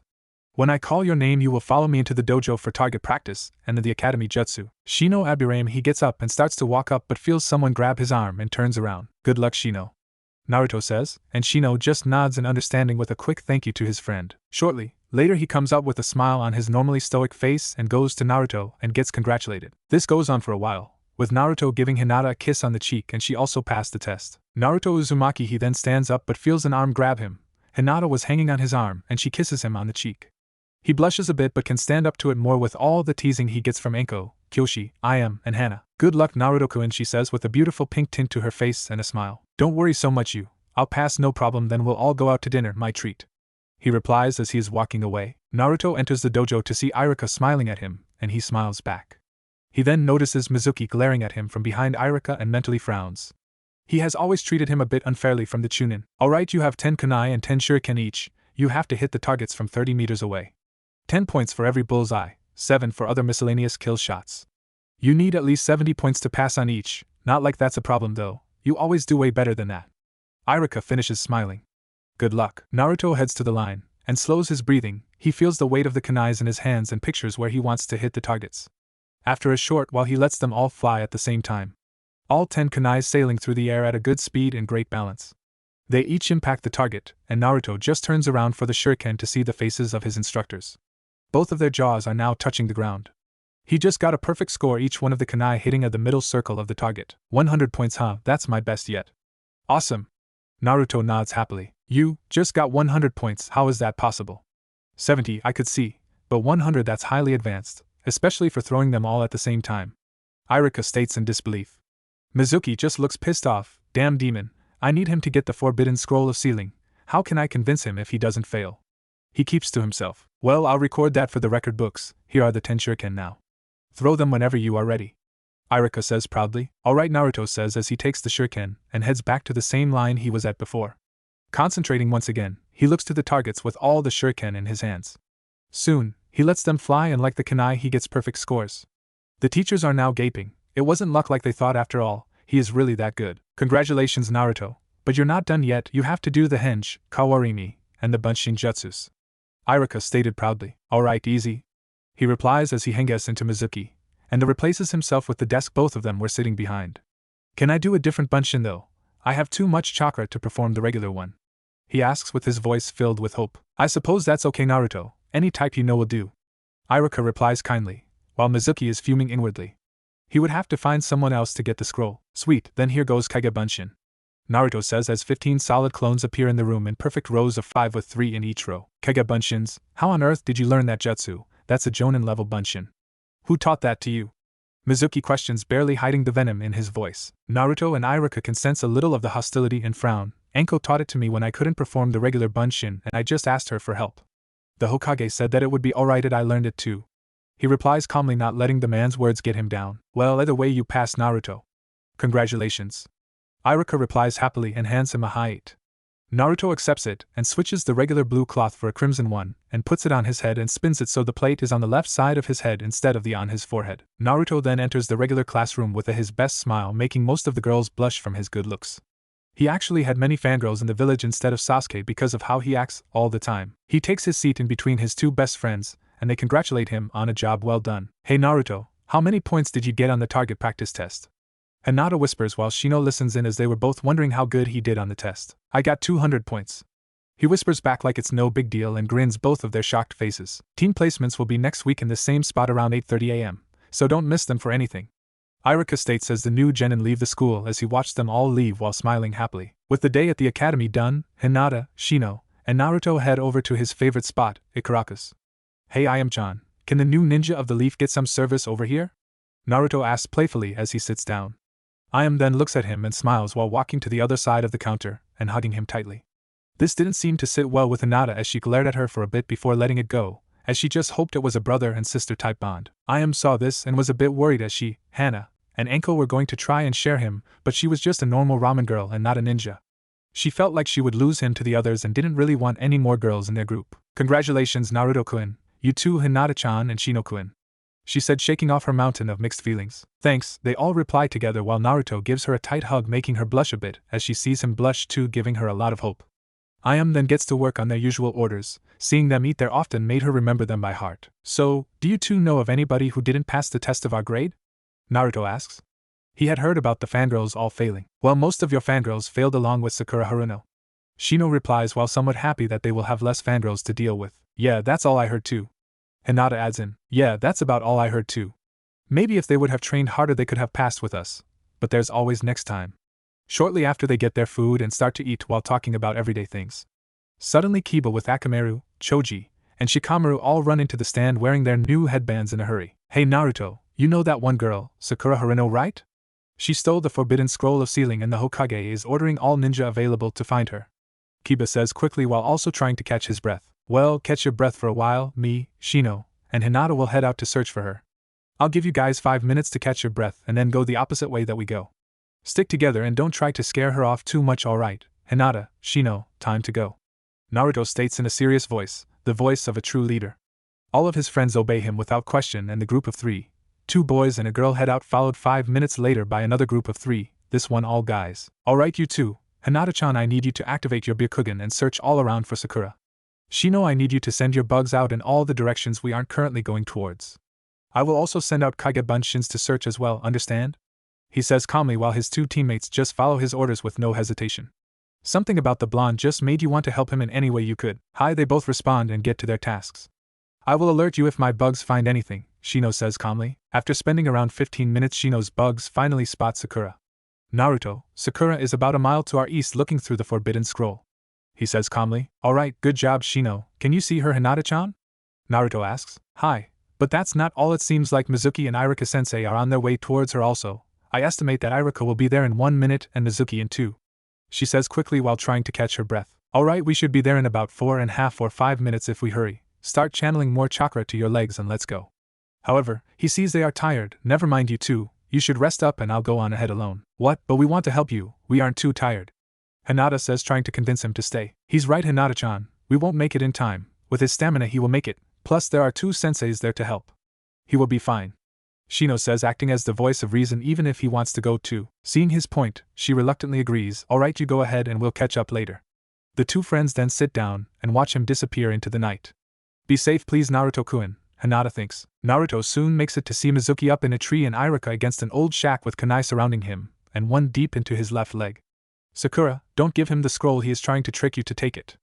Iruka yells out. Don't listen to him Sakura, he is just trying to make it so you can't get Sasuke. He doesn't want you to find the man of your dreams. Mizuki says equally as loud as Iruka, and the worst part is Sakura is believing him. I'll get Sasuke-kun to love me no problem. Iruka-sensei must be jealous that I found true love and he didn't, she screeches dumbly, only with slight hesitation as she is really scared. She then starts walking over to the tree Mizuki is in and is about to throw the scroll up to him. Hey Sakura, I wouldn't give that scroll to him, he is a traitor to the village and you're just playing right into his hands. Naruto calmly states as he walks out into the open, getting everyone's attention on him. Haha, the demon, I never thought I would see you here. Mizuki taunts him. You probably want the scroll for yourself, but first, tell me, do you know why people seem to hate you? Mizuki asks. Why? Naruto asks, pretending to not know, even though he has known for many years now. Mizuki, no, it's against the Sandame's law, it's forbidden. Iruka yells, hoping to stop him from telling the truth to Naruto. 13 years ago, the nine-tailed fox attacked our village and killed many of our civilians and ninja. The beast was said to be unstoppable. There was no way the fourth Hokage could kill the fox, so he sealed it away into a baby boy. You were that boy, Naruto, you are the nine-tailed fox. Mizuki yells and starts laughing like a crazy person. Well, what, he is the fox? Sakura asks, getting confused and really scared. She never really liked Naruto, he always beats Sasuke in their spars. If Mizuki is saying he is the nine-tailed fox, then it must be true. He's a demon, I have to spread the word to everyone and then Sasuke-kun will love me. He must have been cheating in all of those spars anyway. She thinks dumbly. Haha, you're one hell of a fool, Mizuki. Me and Kyoshi-chan are completely different beings. I've already known about the fox for about 6 years. Naruto finally admits. This seems to make Mizuki angry. Really then, well, I guess it's time to kill you, demon. He says as he grabs his giant shuriken off his back, getting ready to throw it. He then does, but something unexpected for everyone happens. As Naruto is reaching for his katana and readying a technique with his chakra chains, Shino and Hinata jump in front of him and each throw a kunai to deflect the giant shuriken. Now Naruto is worried. What if they heard what he said? Will they still like me? He thought sadly. But he realized that it's not the time to be depressed, so he issues his orders. Shino, Hinata-chan, go and get Sakura and the scroll back to the Hokage while me and Iruka stay to fight, he says calmly, while still a bit scared of their reaction to him. They both look back at him, and he can tell that they don't think any differently about him, which makes him very happy inside. Alright, Naruto-kun, right away. Hinata replies, let's go, Shino-kun. Seeing his nod, both of them go to grab Sakura. When she resists, Hinata is forced to knock her out while Shino takes the scroll. Hey, give me that scroll, Mizuki commands as he jumps as fast as he can at the unsuspecting friends. Too bad he wasn't fast enough, as Naruto hits him from the side. If you ever lay a hand on Hinata-chan or Shino, I'll kill you, Naruto says in a voice that would make any sane man wet himself, but it reassures his two friends that he is truly a good person and a great friend. Unfortunately, Mizuki is not a sane man at all. Oh, really now? What are you gonna do to stop me, demon? I'll destroy you with one punch, he yells arrogantly, completely missing the fact that Hinata and Shino are long gone now. Try it, fool. Give me your best shot and I'll return it 1,000-fold. Naruto states in the same tone as earlier. Kagebun Shinjutsu, Naruto called out, and Mizuki's eyes then widen in fear. All around are hundreds of shadow clones. They are covering the area all around, in the trees and on the ground. Well, Mizuki team, if you're just gonna stand there, I guess we'll come to you. And Mizuki's eyes widen as they see all the clones waiting and watching Mizuki. Incredible, he can make this many and still keep going? Iruka thinks to himself as he watches in awe. What the hell, this must be the demon's power at work. Mizuki thinks as he could only stare in fear and wait for the beating of a lifetime. He doesn't have to wait long as all the clones jump down on him and start punching and kicking away at him, leaving only a bruised body in the shape of Mizuki left on the ground. Maybe I overdid it a little bit, Naruto says, scratching the back of his head after the massive beatdown. That was incredible, Naruto. Good thing you made it here when you did. I could have been much worse off if you didn't, Iruka says honestly. Come on, you can help take me to the hospital. I'm sure Hinata and Shino have already made it back to the Hokage and are fixing the problem. Once they make it to the hospital, Hiruzen is outside waiting for them with a couple of medics as he stares proudly at Naruto. I see you have made it back in one piece, Iruka-kun, he said to them happily. Iruka just smiles sheepishly as Naruto grins brightly. I did with Naruto's help, Hokage-sama. Without him, I surely would have died there, he said with gratitude while Naruto begins to blush a bit in embarrassment at their proud looks. Ah yes, I had heard of the success. I'm proud of you, Naruto-kun, and I'm sure your clan and your parents would be proud as well, he said happily as the medics took Iruka away. I had also received the Hidden Village's scroll from Shino-kun and Hinata-chan, along with Sakura Haruno. What will happen to her anyway? She has still failed, I'm afraid, and even if she somehow took the scroll, she can't pass, he stated simply. Now head on home and be ready to be placed on a team tomorrow, Naruto-kun. In the Hokage's office the next day, there are a bunch of jonin standing patiently in front of Hiruzen's desk. Hey, Nai-chan, can you believe it? The Hokage is giving me a chance to be a jonin sensei, Enko asks, standing next to all her friends, pretty much bouncing up and down in excitement. She had really always wanted to be a sensei and attain jounin rank, but the council had turned her down all the time. Thankfully, the Hokage had finally gotten it through and she was now a proud jounin. In honor of her new promotion, she had decided to cover up a bit, and she wore the standard jounin jacket proudly as she could now show off her new rank.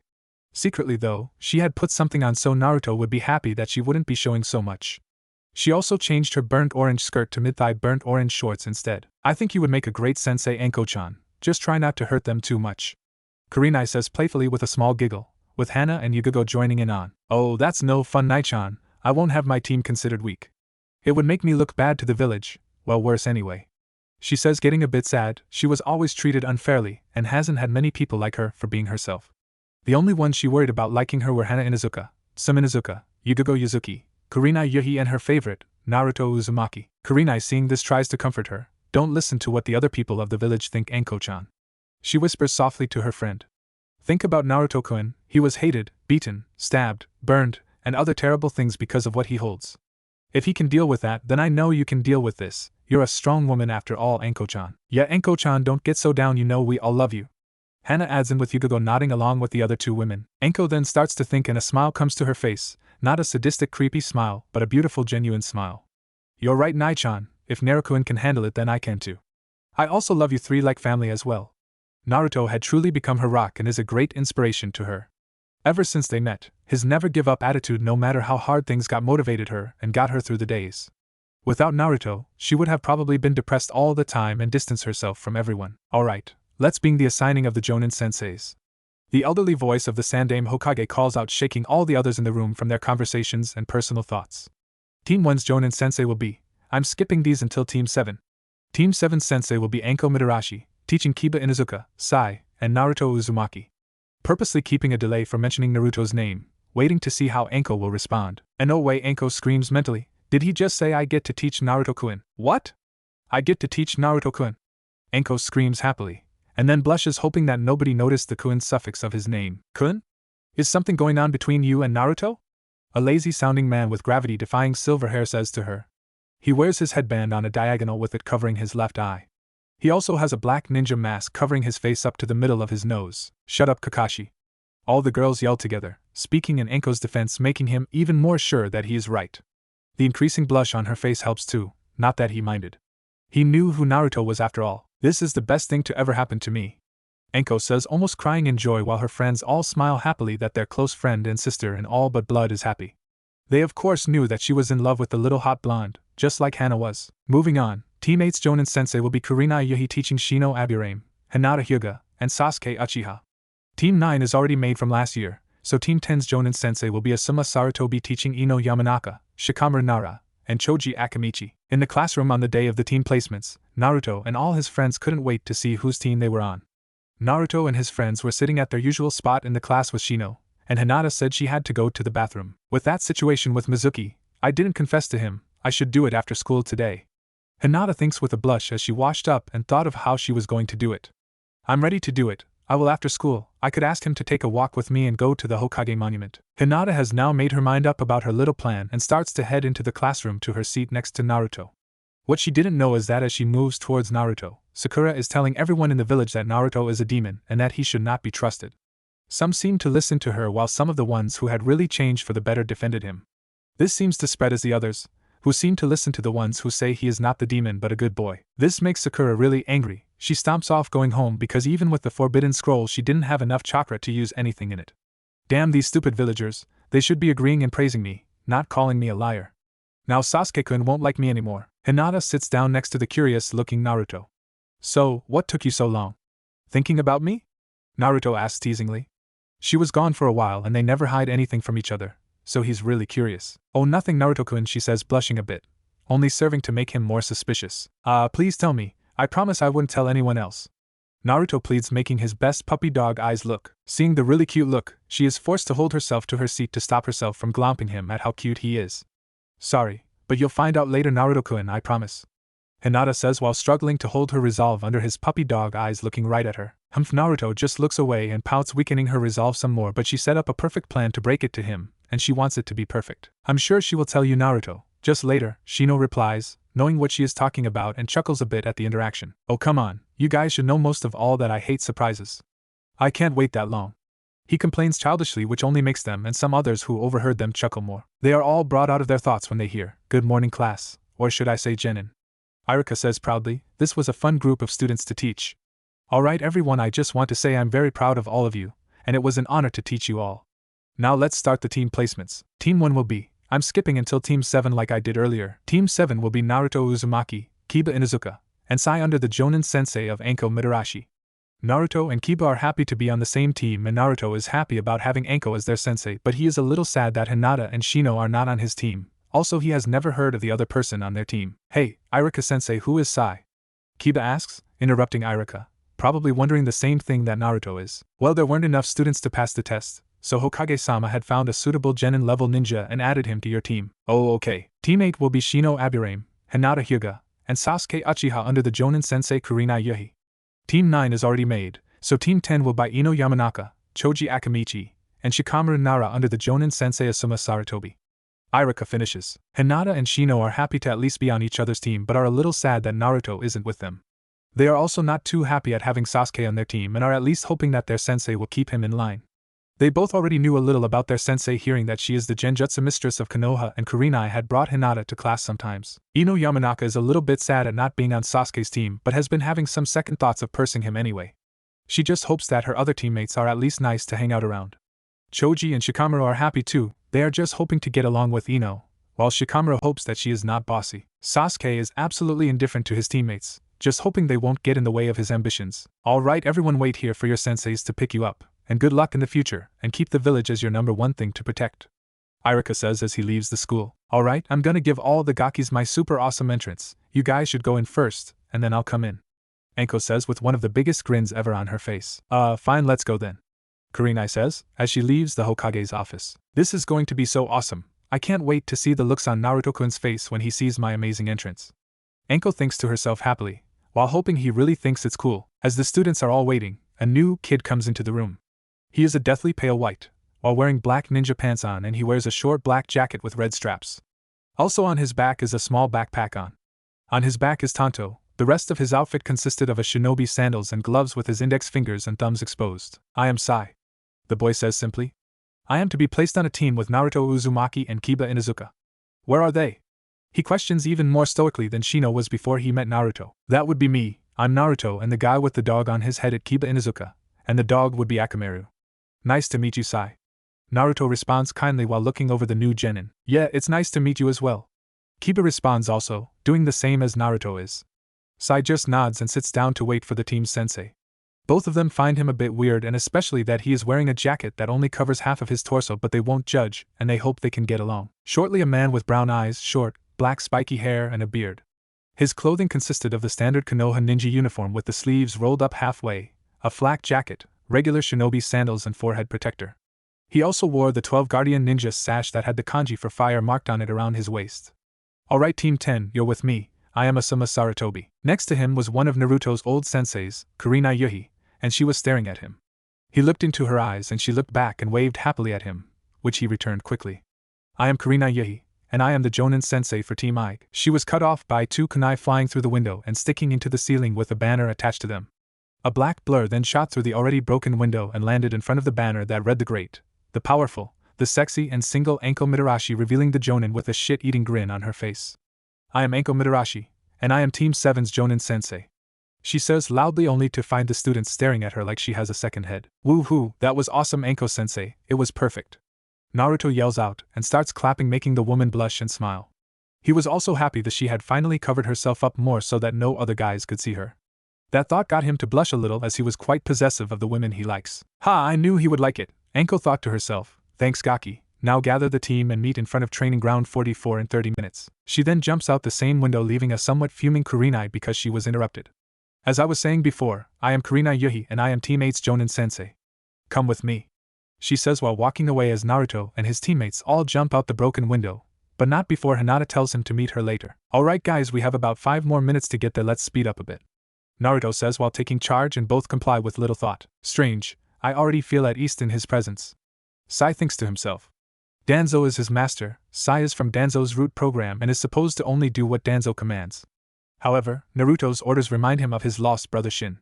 His voice doesn't have any type of fear laced into his words to force me to follow. Strange indeed. He finishes his thoughts as they make it to where Anko told them to. Not bad, the Gakis made it in time. Not too surprising with Naruto on this team. He is almost Jonin level already. Anko says mentally. Well, good work getting here. We will introduce ourselves and then be done for the day. You guys will have a test tomorrow after all. she says with a grin that makes them all shiver. I'll go first. I am Enko Mitarashi. I like my friends Kurenai-chan, Hana-chan, and Yugago-chan, and Sim-chan. I also love to eat dango and drink sake. I dislike perverts, rapists, traitors, child beaters, and anyone who judges people before even knowing them. My dream is to one day settle down with someone I love and have a big family. I'll go next then. My name is Naruto Uzumaki. I like foxes, ramen, my friends, the village, kenjutsu, fuinjutsu, and training. I dislike child beaters, rapists, and people who threaten my friends and my village. My dream is to be a legendary ninja, know all over the world when I grow up. I also want to rebuild my clan and have a nice family with the ones I love. Naruto finishes determinedly getting smiles from Enko and Kiba, while Sai seems a bit conflicted. Alright, name's Kiba Inuzuka. I like my friends, dogs, my companion Akamaru, and training. I dislike people who hurt animals, and people who screech and are too loud, it hurts my ears. I also dislike traitors and people who threaten my friends and village. My dream is to be the best Inuzuka clan head and to have a family. Kiba responds, my name is Sai. I don't really know what I like and I don't dislike anything. I don't think I have any dreams. Sai finishes stoically while doing his best to think of something to say. Weird, everyone thinks together as they slowly come to terms with their weird student/teammate. Okay then. Like I said, go home and rest up for tomorrow. You will all be having a test to see if I will train you or send you back to the academy crying. Meet here at 6 am tomorrow, Ja-ni. She says and shins out of there. Alright then, I guess we better prepare for this test then. Don't worry about it though, I'm sure if we work together we can pass the test. Naruto says and grins when he sees both of them nod. Alright then, go home and rest and remember to get up early to get a good breakfast for tomorrow. I'll meet you guys here tomorrow. Naruto says and also shins out of the area to his apartment to get ready to meet up with Hinata. On his way over to the spot that he was asked to meet up with Hinata, Naruto begins to think of how he will tell her and the other women he is interested in about the CRA. I wonder how they'll take it. I hope they don't try to beat me into the ground. I do remember the time Enko caught me staring at her, though he wasn't hit or anything, just tortured with her teasing. I wonder which I could stand more, beatings or Enko's teasing?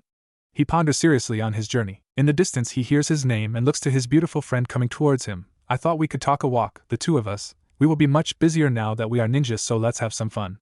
Hinata says, and then they begin their walk towards the Hokage monument. As they approach it, Naruto gets nervous, choosing to start his explanation of the CRA. Hinata, he says, getting her attention.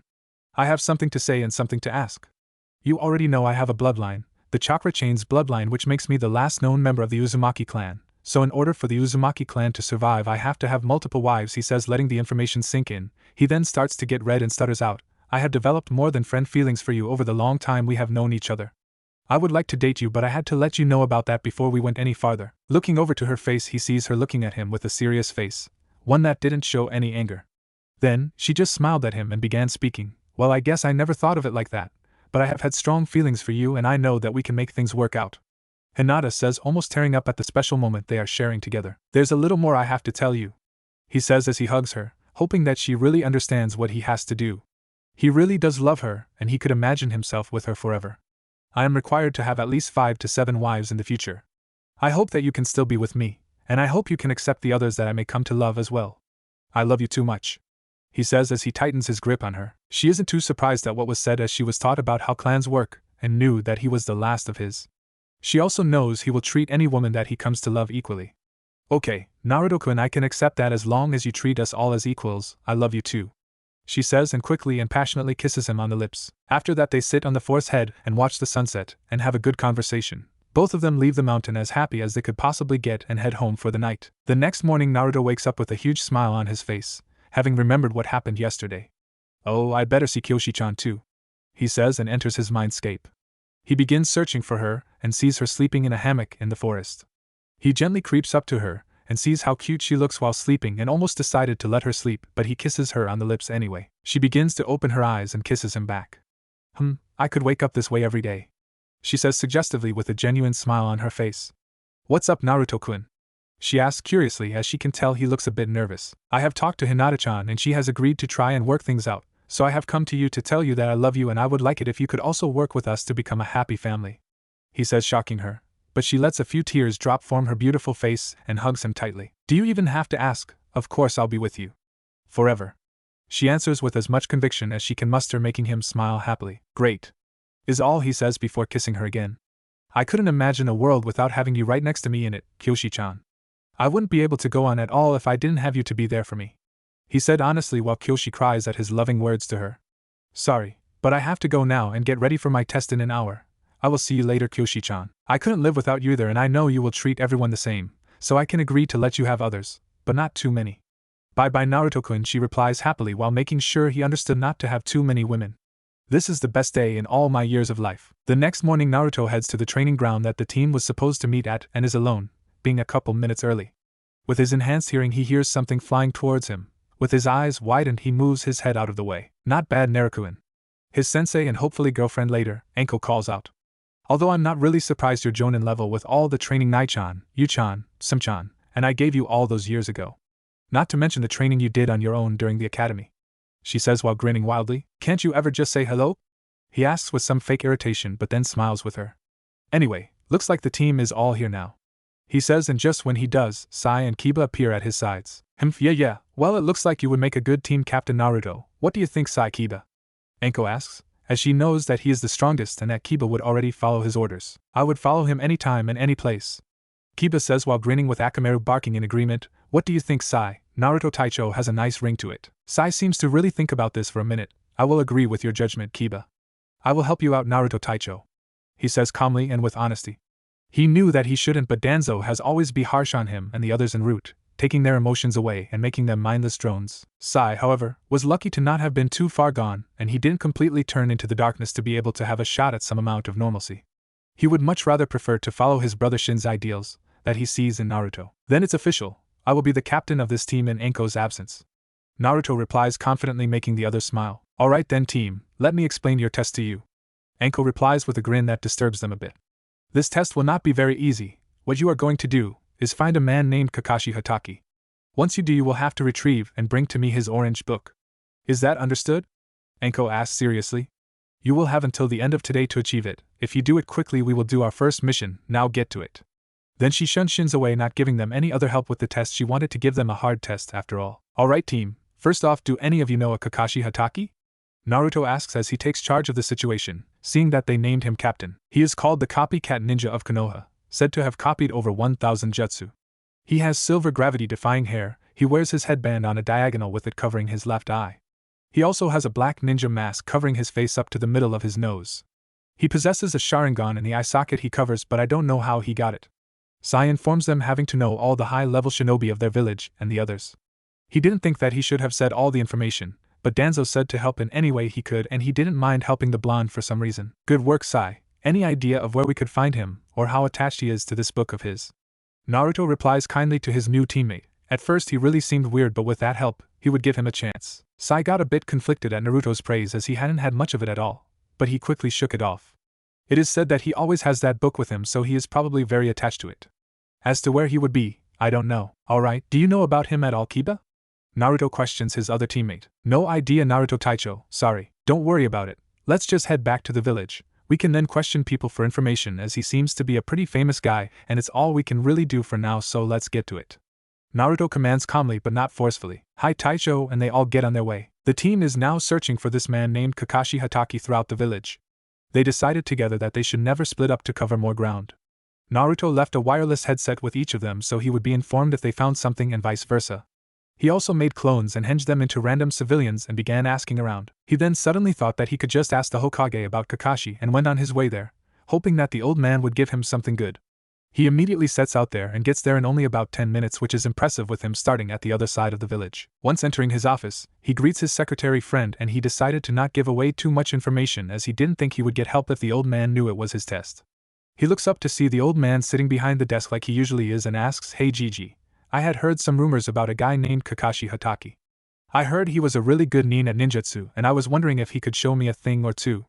He asked, trying to sound convincing, which he did with all of the things he went through in life. Kakashi, you say? I could probably point you to several locations in the village, he says while not seeing that question as being strange knowing their sensei. He had already had an idea of her test and he decided to help out. He then gets a map out and points to 3 places that he knows Kakashi likes to visit. Alright, thanks old man. Naruto says as he shins out of the room and starts to head to the first location while informing his team members.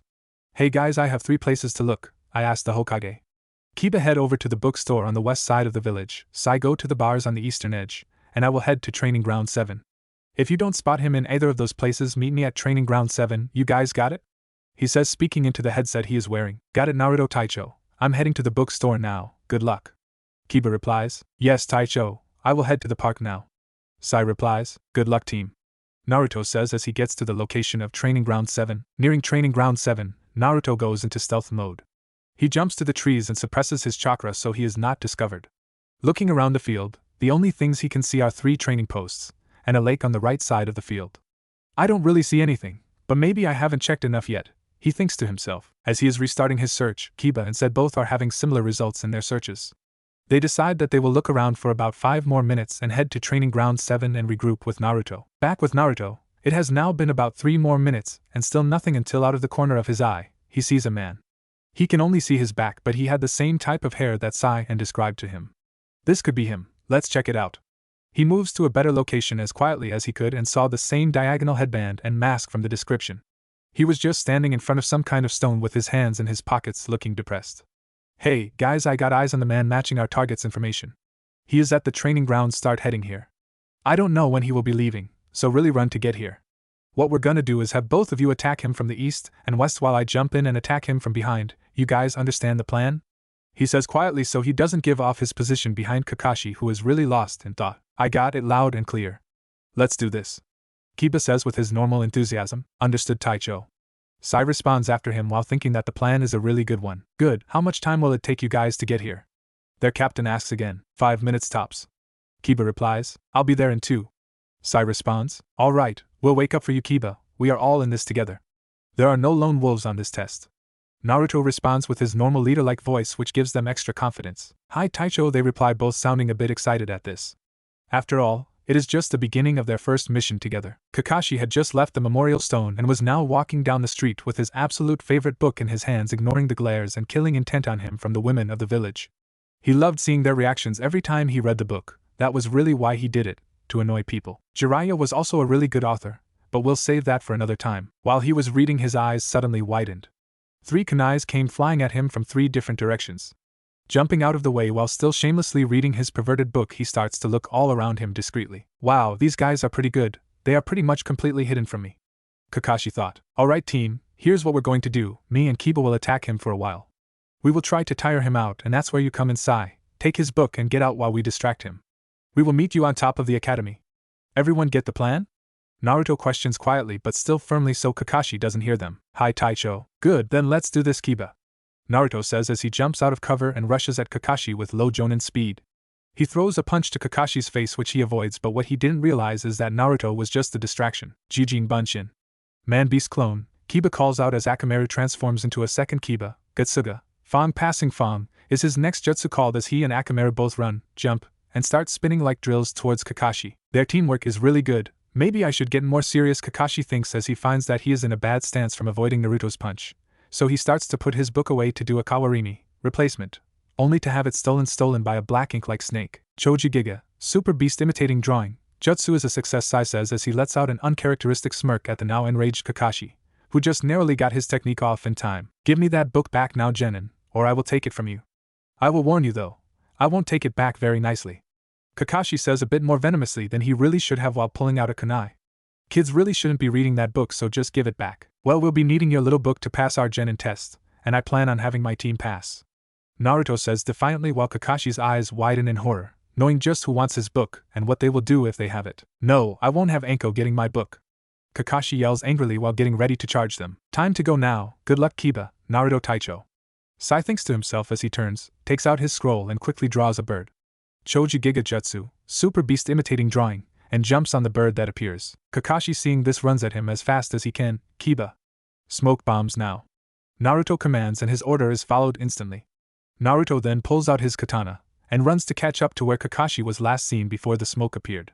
Using his slightly enhanced sense of hearing, he easily found him. A loud clang was heard and after a short time the smoke dissipated, showing Naruto with his katana against Kakashi's kunai. Kiba, let's regroup with Sai at the meeting spot now. Naruto says as he pushes off from Kakashi's kunai and regroups with Kiba as they both start running away. Kakashi of course follows them so they don't get away and he quickly grabs both of them. Sorry, but I will need the location of the meeting spot where Sai is headed to before I let you both go. Kakashi says shakily as he really tries to control his anger, while releasing a small amount of killing intent on them, not really affecting them due to training together as kids, and they train really hard. They only look at each other and start to chuckle. Oh Kakashi, If only you could see that you don't have us at all, Naruto says as Kiba, Akamaru, and him all disappear in a puff of smoke. What? How did they get away? Kakashi asks himself as he begins to review the short skirmish that just took place. Just when Kiba had thrown the smoke bombs, Naruto had made 3 Kage Bunshins. One for him, Kiba, and Akamaru. As the Naruto clone and Kiba and Akamaru clones were blocking Kakashi's path to Sai, the originals were already running away. Smart, by making clones with them running away he made sure that I followed the wrong path, which made the originals all get a clean getaway. Enko's team will go far if Naruto will be leading them. But for now I have to get my book back as soon as I can. Kakashi thought while being both impressed with their skill and angry that they stole his book. He was also torn as he did want them to pass, but he also loved his precious book too. The team is now seen grinning and panting at the same time at their meeting place on top of the academy. Great job team, that was perfect execution, we couldn't have done better. Naruto confesses happily, making Kiba smile and Akamaru bark happily. Yeah, it was, but we couldn't have pulled it off without you leading us, Naruto. You're definitely the right choice as our captain. Kiba says confidently. That was a good plan, so I am in agreement, you make a good captain, Naruto Taicho. Sai replies with an almost barely noticeable twitch in his lips. Not quite a smile, but it was a smile for him, which was good enough for the others. Come on guys, we all played our part, and I'm proud to be leader of you too. Naruto replies while scratching the back of his head sheepishly. Let's just return to Anko-sensei, I can't wait to see the look on her face. He says, and they all take off quickly, all thinking the same thing, even Sai. This is gonna be good. It was around 3 in the afternoon, and Anko was waiting in her favorite place in the village, the dango stand. Well, one of her favorite places in the village at least, her first favorite place being the Forest of Death. I wonder how Naruto is doing? Anko questions with a tint of pink on her cheeks. I don't know, but I bet he is getting sweaty. He's probably glistening in the sunlight. She thought shamelessly, as she had definitely admired his body before, and she saw others do it too. That annoyed her though, only her and the other girls she approved of would have him. Just then she smiled widely, seeing the person she had on her mind enter through the entrance of the stand with the other 2 teammates at his sides, all of them smirking. Well, you guys are back pretty early. Do you have it? Anko asked, and her grin widened seeing the increasing smirks on their faces. Sai then takes out the orange book out of his backpack and hands it to her. Great job team, this is impressive, as I meant to make this test really hard on you guys. I won't be having a weak team after all, I'm going to make you all legendary someday, it will make me look good. She says with a triumphant grin. You already look amazing, Anko-chan, Naruto whispers in her ear, making her blush a pretty heavy red. Gotcha, Anko-chan, Naruto thought happily to himself that he can affect her that way. Wow, I never would have thought that was coming, but I definitely like it. Anko thought to herself as she truly liked their interaction. Let's do our first mission since you guys finished early today. She says as she recovers, and she takes Kakashi's book and throws it in the air and shoots a fire jutsu at it, burning it instantly. Ha, I found you, now give me back my book and nobody gets hurt. Kakashi yells, appearing out of nowhere just a second too late. Sorry Kakashi, but that book is toast, I suggest you don't read them in public anymore. Anko says with a sadistic grin as she watches him fall to his knees. No, Kakashi screams and starts to cry, making the others just shake their heads in shame. It had been roughly 2 weeks since the team got together and passed their genin test. They have done around 15 D-rank missions, or should they say chores. There was one mission though, catching Tora the cat. That was the most annoying chore, even though they got the record for the fastest time finding it, and it seemed to like Naruto for some reason. Man, these are chores any normal person can do, so why are we doing them? Kiba complains, speaking the same thought on everyone's mind, as right now they are on their way for another one. I agree with Kiba on this, these are not genin-worthy missions. The only hard thing we do is the torture that sensei calls training. Sai says as even he shudders at her torture. I'm not that bad, am I? Anko questions playfully to her genin team. Well, a little maybe, but I love all the jutsus you taught me, they are amazing. Naruto says with a grin.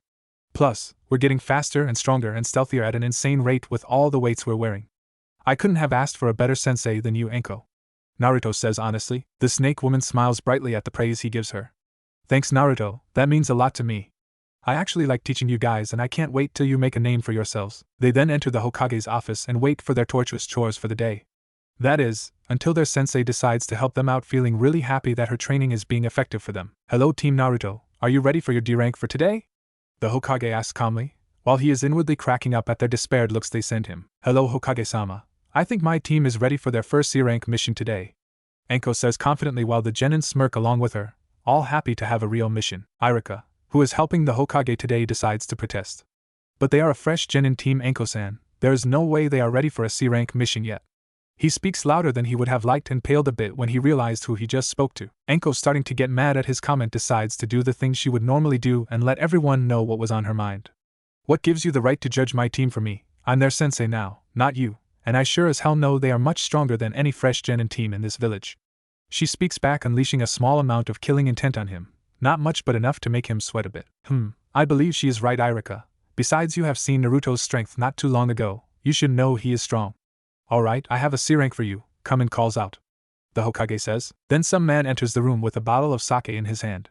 He has a goatee, and dark eyes, with a pointy hat on his head. He has a dark sleeveless v-neck on with a towel over it. He is wearing beige pants. Right now he seems to be studying them. Well, they look pretty good, I guess, especially the blonde kid. I'm Tazuna and I am a master bridge builder from Wave. That is where you will be taking me. The old man says as he takes another swig of sake. Alright, I'm their Jonin sensei Anko Mitarashi, the blonde is Naruto Uzumaki, the captain of the team, then the one with the dog is Kiba Inuzuka, and the black-haired guy is Sai. Anko introduces them. Meet at the front gate in an hour and pack for a 2 to 3 week mission. Hi sensei, is all they say as they leave and head home to pack. Kiba gets home then head to pack, while his sister and mom see him and begin to get curious as to what he is doing. Hey Runt, got a mission? Hana asks her little brother. Grumbling a bit, he looks at his mom and sister and replies, Hi, a C rank to Wave Country. Well, be careful and make sure to listen to your sensei. His mother tells him, knowing he can be a little reckless, and she worries about him, even if she is a bit rough. Hi Ka-san, I will listen to Anko sensei and Naruto Taicho. He responds, surprising them at calling Naruto a captain. Captain Naruto, huh? How did Naruto-kun get Kiba to listen to him? Hana ponders to herself as she found it difficult to control her little brother. He's an alpha. Her mother says, shaking her out of her thoughts that she had noticed. That's why Kiba listens to him. Hana just smiles and nods, having faith that Kiba will be safe under Naruto's leadership.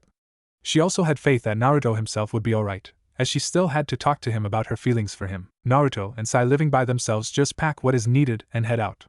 Sai goes to the front gate while Naruto heads to Ichiraku's to say goodbye. I am Chan, Naruto says until he stand and sees her and smiles his famous smile. I'm going on a C-rank mission today, so I will be gone for about 3 weeks. I just thought I would tell you. Thanks for telling me, Naruto-kun, and be sure to be careful and protect your friends, and then come back and tell us about it. Okay? She says while hugging him tightly as she worried for his safety, but she knew he would be strong. I will, I promise. Naruto says to her to calm her down as she seems really worried for him, which makes him very happy. Good luck, Naruto-kun, and be good while you're gone? Tsuchi says with a smile, but is also worried about him. Okay, I will, bye. Naruto says with a wave behind him. He then heads to Hinata's house to say goodbye. Shortly after telling a guard to go get her, she walks out, and when she sees him she smiles brightly. Naruto-kun, how are you?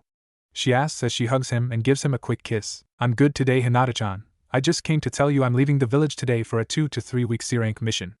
Naruto says as they release from the hug. Oh, okay Naruto-kun, be careful out there and maybe we could go get ramen together for a celebration for your first C-rank. She says with a small smile on her face. She is happy for him, but at the same time scared for him. Sure Hinata-chan, and tell Shino and the others that I'm gone too. Bye. He says with one final kiss, and waves to her as he heads out to the front gates. Shortly later he arrives at the gate to see Tazuna, Kiba, Sai, and Anko waiting for him. I'm ready team, how about you?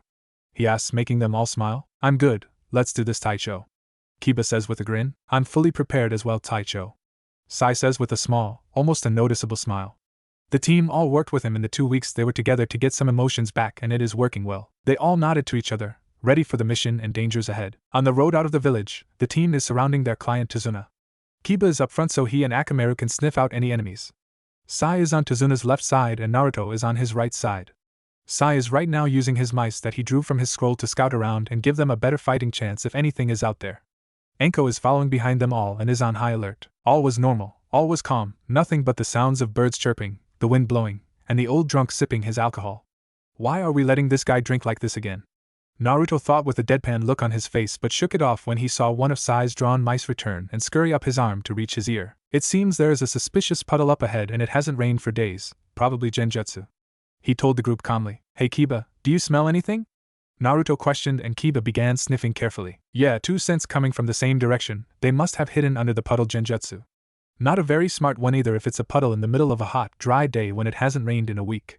Kiba replies with a small chuckle at the stupidity. Shinobi? Naruto questions quietly. This is a C-rank mission, there shouldn't be any enemy shinobi. I agree Naruto, everyone stay sharp and calm. Anko orders and they all follow. Tazuna seems to be getting frightened and everyone can see it, making them narrow their eyes in suspicion. Walking another melee they all spot the puddle that is supposed to hide the enemy. They remain alert and heighten their senses, trying to feel even the slightest movements. As they pass by the puddle and are a few feet in front of it, 2 shinobi start to strike. One head shoulder length, wild dark brown hair and dark eyes. He wears a rebreather that covers the lower half of his face and a large, clawed gauntlet on his left arm which had a chain coming out of it that had the other end attached to his friend's own gauntlet. He has a camouflage suit with bandages around his waist, dark-colored, knee-length sandals and several pouches around his waist. He wears a Kirigakure headband with 2 horns on it. The other enemy looked a lot like the first except his hair was straighter. He also wore a camouflage suit with bandages around his waist, dark-colored, knee-length sandals and a ragged black cape. His Kirigakure headband had a single horn on it. They both charge at the person who they think is the strongest in the 4-person team. They chose Anko, but they didn't know that they made the wrong choice. Naruto, seeing them go for Anko, he issued some orders to the other people on the team. Sai, protect Tazuna. Kiba, go for the straight-haired one while I help Anko. Sai, use your ink jutsu to assist Kiba, he says as he sends chains into the ground to attack the wild hare. Gozu, you hear that? The blonde Gaki thinks this team can stop us. The shinobi that has 2 horns and wild hair says to the one that has straight hair and 1 horn. The one now identified as Gozu just looks at him and says, calm down Meizu, don't underestimate them. The straight-haired shinobi replies to the wild-haired shinobi. Meizu is rushing towards Anko quickly, but not as fast as her or Naruto's chains. Meizu tries to slash at Anko with his gauntlet on his left hand. The key word being tries. He looks to the resistance and sees a crimson chain, and his eyes follow it down to the ground. He then jumps back as 3 more chains sprout up from behind him, almost piercing him. He then sees the blonde-haired kid not moving and smirking a bit in his direction. It must be that damn punk that's doing this, he thought angrily as he then avoids some snakes Anko shot out of her sleeves. Damn, this might actually be a bit of a challenge. Anko grinned sadistically while Naruto nodded a bit. The man starts to chuckle a bit and says, you are no match for me, bitch. Big mistake. What did you say, you lousy excuse for a ninja? Naruto says eerily, while lowering his gravity seals but keeping his weights on. That was a stupid thing to say. Now I might just have to hurt you. You hurt me. Ha ha ha, don't make me laugh, punk. Meizu laughed crazily. Too bad it cost him. He stopped laughing really quick once he felt the same katana he was staring not too long ago stab into his leg. Ah, he screamed in pain. After Naruto left Kiba and Sai alone with Tazuna, the action really started to happen for them. Gozu charges straight at Sai and Tazuna at an extremely fast speed while Sai prepares his defenses. Choju Giga, Ranjishi, Super Beast imitating drawing wild lion, is the jutsu. Sai responds with making 5 ink lions to stop the attack on their client, who is completely terrified. Kiba, seeing that he is ignored for a second, decides to jump into the fight. Eugene Bunshin, Man Beast Clone, Gutsuga, Fong passing Fong. Kiba then does his signature move straight towards his enemy. Gozu attempts to jump to the side, but what he doesn't know is that there are 2 snakes made of ink coming out of the ground and attaching themselves to his feet. Shit is all he can think before Kiba and Akamaru barrel into him. Ha, that was easy. Then the person they had just defeated poofed into a log. I just had to assume we had won, didn't I? Kiba thought before he was kicked to the side by Gozu. Thought you had me, huh? I'll admit, that was close but not close enough. Gozu replies as he walks towards Kiba, who is now laying against a tree in pain. Akamaru jumps in front of his master and prepares to attack. But their battle was halted once they heard a scream, and it wasn't Naruto or Anko. Meizu, Gozu thinks worriedly as he looks in that direction. Now's my chance, Sai thought. Drawing on his scroll with his brush, he called on some more of his drawn creatures. 3 snakes jump out of the scroll at high speeds, faster than Gozu could react, and he was brought down. 1 snake around his arms, 1 around his legs, and 1 around his neck to choke him into unconsciousness. Back with Naruto, Anko, and Meizu, Naruto pulled out his sword from his victim and then jumped to Anko's side. Bastard, I'm gonna gut you for this, then the bridge builder, and then wave will be no more. Meizu snarled, slightly shocking Anko and Naruto, although they were happy that he gave up such information that easily. So that's who they're after. I'll have to have a chat with Tazuna. Anko thought, a bit annoyed at him. Well then, let's get on with it, she says, sounding uninterested while going through some hand signs. Senaijushu, hidden shadow snake hands. The same snakes shoot out of her coat and begin to latch themselves onto the already injured Kirichunin. They then bite into his neck, arms, and legs as he was too hurt to move very far, and Naruto appears in front of him and punches him in the stomach, sending him the rest of the way into unconsciousness. Good work, Naruto, and thanks for coming to help me and for sticking up for me, Anko says with a smile and a pink tint to her cheeks. No problem, Anko-chan, I will always help you out, Naruto replies, adding emphasis on the chan, making her blush deepen. Should I mention the CRA? Or wait until we get to Wave Country? I guess I'd better wait. We're on a mission after all, Naruto thinks to himself. Well, let's hurry back to the others, he says as he starts walking away. God, I think I love the blonde Gaki. He can make me blush so easily, and he really cares about me. He's nothing like the other guys who just want me to say they've had me. Anko thinks with a smile while trying to control her blush, but quickly follows Naruto as the mission is more important. Walking back to the others with the down Meizu, they see Kiba, who is injured, and the down form of Gozu. Running over to Kiba to look for any fatal wounds. I'm fine, just a bit sore from a pretty powerful kick, he says to them as he gets up and limps over to the others. Well, Tazuna, I believe you have some explaining to do, Anko says with a mean look on her face, one that had him sweating. This one told us that he was after you in our little battle over there. Now why would some missing nin of Chunin level be after your head? Gulping, Tazuna replies, well, you see there is a good explanation. A man named Gato has hired them to kill me. Why? Is the question Naruto asks, a bit confused as he tried to put all the information he had of Wave into a solid theory. Wave is a poor nation right now, but it wasn't always like that. It used to thrive. One day a corrupt businessman started to take over our trading industry. With it he basically controls our land. He hires mercenaries to come and get as much taxes from us as he can. I have been building a bridge over the last year and a half. This bridge will connect us to land and more people can come and visit Wave again. More people means less control for him, and he doesn't want that. He wants to rule us with an iron fist. Tazuna explains, while clenching his fists in frustration. It's that bad, huh? Then why didn't you call for more experienced ninja? Kiba asks as he shakes off the pain he was in, not seeing why he only paid for a C-rank mission. Yeah, I find that to be questionable too. Sayadzin and Naruto and Anko just look at each other, both having an idea of why. We couldn't afford anything higher than a C-rank mission. I had to go to a good amount people to even scrounge up enough for this one. Tazuna states sadly, I really need your help. I have a daughter and grandson at home waiting for me. I'm desperate. Well team, what do you want to do? Anko asks after receiving some more information on their mission. Stay with the mission or return home and leave him here. But if we do stay, we will probably run into a tougher opponent now that we beat these two Chunin. I think we can continue the mission. Our teamwork is outstanding and we can't let a whole country suffer and be taken over by some corrupt businessman. The needs of many far outweigh the needs of us. Naruto says, making them all smile and nod with his wise words, making them all admire him more. I'm with Taicho, where he goes I will follow. Kiba adds in confidently as he believed in his friend and brother in all but blood. I will agree, I'm with you Taicho. Sai adds in, while Anko smiles and nods with them. Tazuna is relieved to see the blonde has agreed to help, seeing as he has the utmost amount of loyalty from the others. He is amazed at his leadership-like presence for one being so young. He is also surprised by his strength and speed, having seen how fast he was. Thank you all. I can't say how happy I am to have gone to the Leaf. I know I will be safe on my journey now. Tazuna says, letting a few tears fall as he really didn't think they would stay with him for the mission. There is no need to thank us, we are glad to help, Naruto says to the man kindly, while calling out his chains. Well, let's chain these guys up and then tie to a tree and tell the ANBU where to find them. After tying them up they continue on their journey, and about 20 minutes later they reach a lake that they need to cross. They soon see a boat and a driver though, that was waiting for them to get there. He looked very nervous, but he was pulling through for the group. This is the Konoha team you requested then? He asked Tazuna as they get onto his boat. Yeah, and they protected me perfectly from a couple of Chunin. With them, I'm sure that I will be safe and we can finish this bridge and gain our freedom. He said confidently, which gave the boat driver some hope for the near future. That is a huge bridge, Naruto thought as he lays his eyes on the massive bridge. I wonder how this went unnoticed until now. He questions in his head as he and his team are sailing past it with the engine off, as the driver didn't want to be spotted. This is a great bridge, Anko said quietly, as she knew they had to be quiet. Thanks, I designed it myself and hired the men who broke their backs to make this bridge as fast as possible. It was allowed to be built for the most part fairly easily, but now that it is almost done, we are having more resistance from Gato. Tazuna said to them. The group of people make it over to the other end of the water and say their thanks to the brave boat driver who brought them across. They then set out into the woods for the final trek to Tazuna's home. After a while Akamaru begins to bark and growl at a bush, causing Kiba to throw a kunai into them. Walking over cautiously, Naruto parts the bushes to see a white rabbit stuck to the tree by its ear. Akamaru said he smelled a person in this exact place. Kiba said while looking around as Anko examines the rabbit, and she knows that they should be brown in this time of year. Just then Kiba hears a sound of a flying blade coming towards them and yells, "Duck!" Hearing him, they all jump to ground and pull Tazuna down with them, all of them except for Naruto, as he takes out his trusty katana and slams the giant blade off course. After it lands in the trunk of a tree, a man lands on the handle of the blade and smirks down at them. Zabuza Momochi, Anko says out with a bit of fear and a bit of excitement. Naruto's and Sai's eyes widen as they had read about Zabuza before, and they knew he would be tough to beat. Zabuza is a tall and noticeably muscular man with pale skin, short spiky black hair, brown eyes, and small eyebrows. He is wearing bandages like a mask over the bottom half of his face.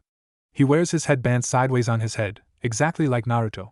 He is seen shirtless, with his chest only covered by a belt to which he attached his oversized broadsword called the Kubikurabocho, wearing baggy pants with the striped pattern typical of Kirigakure and wrist warmers extending up to his elbows, with matching leg warmers. There is no way anyone can be strong enough to knock that weapon to the side like that.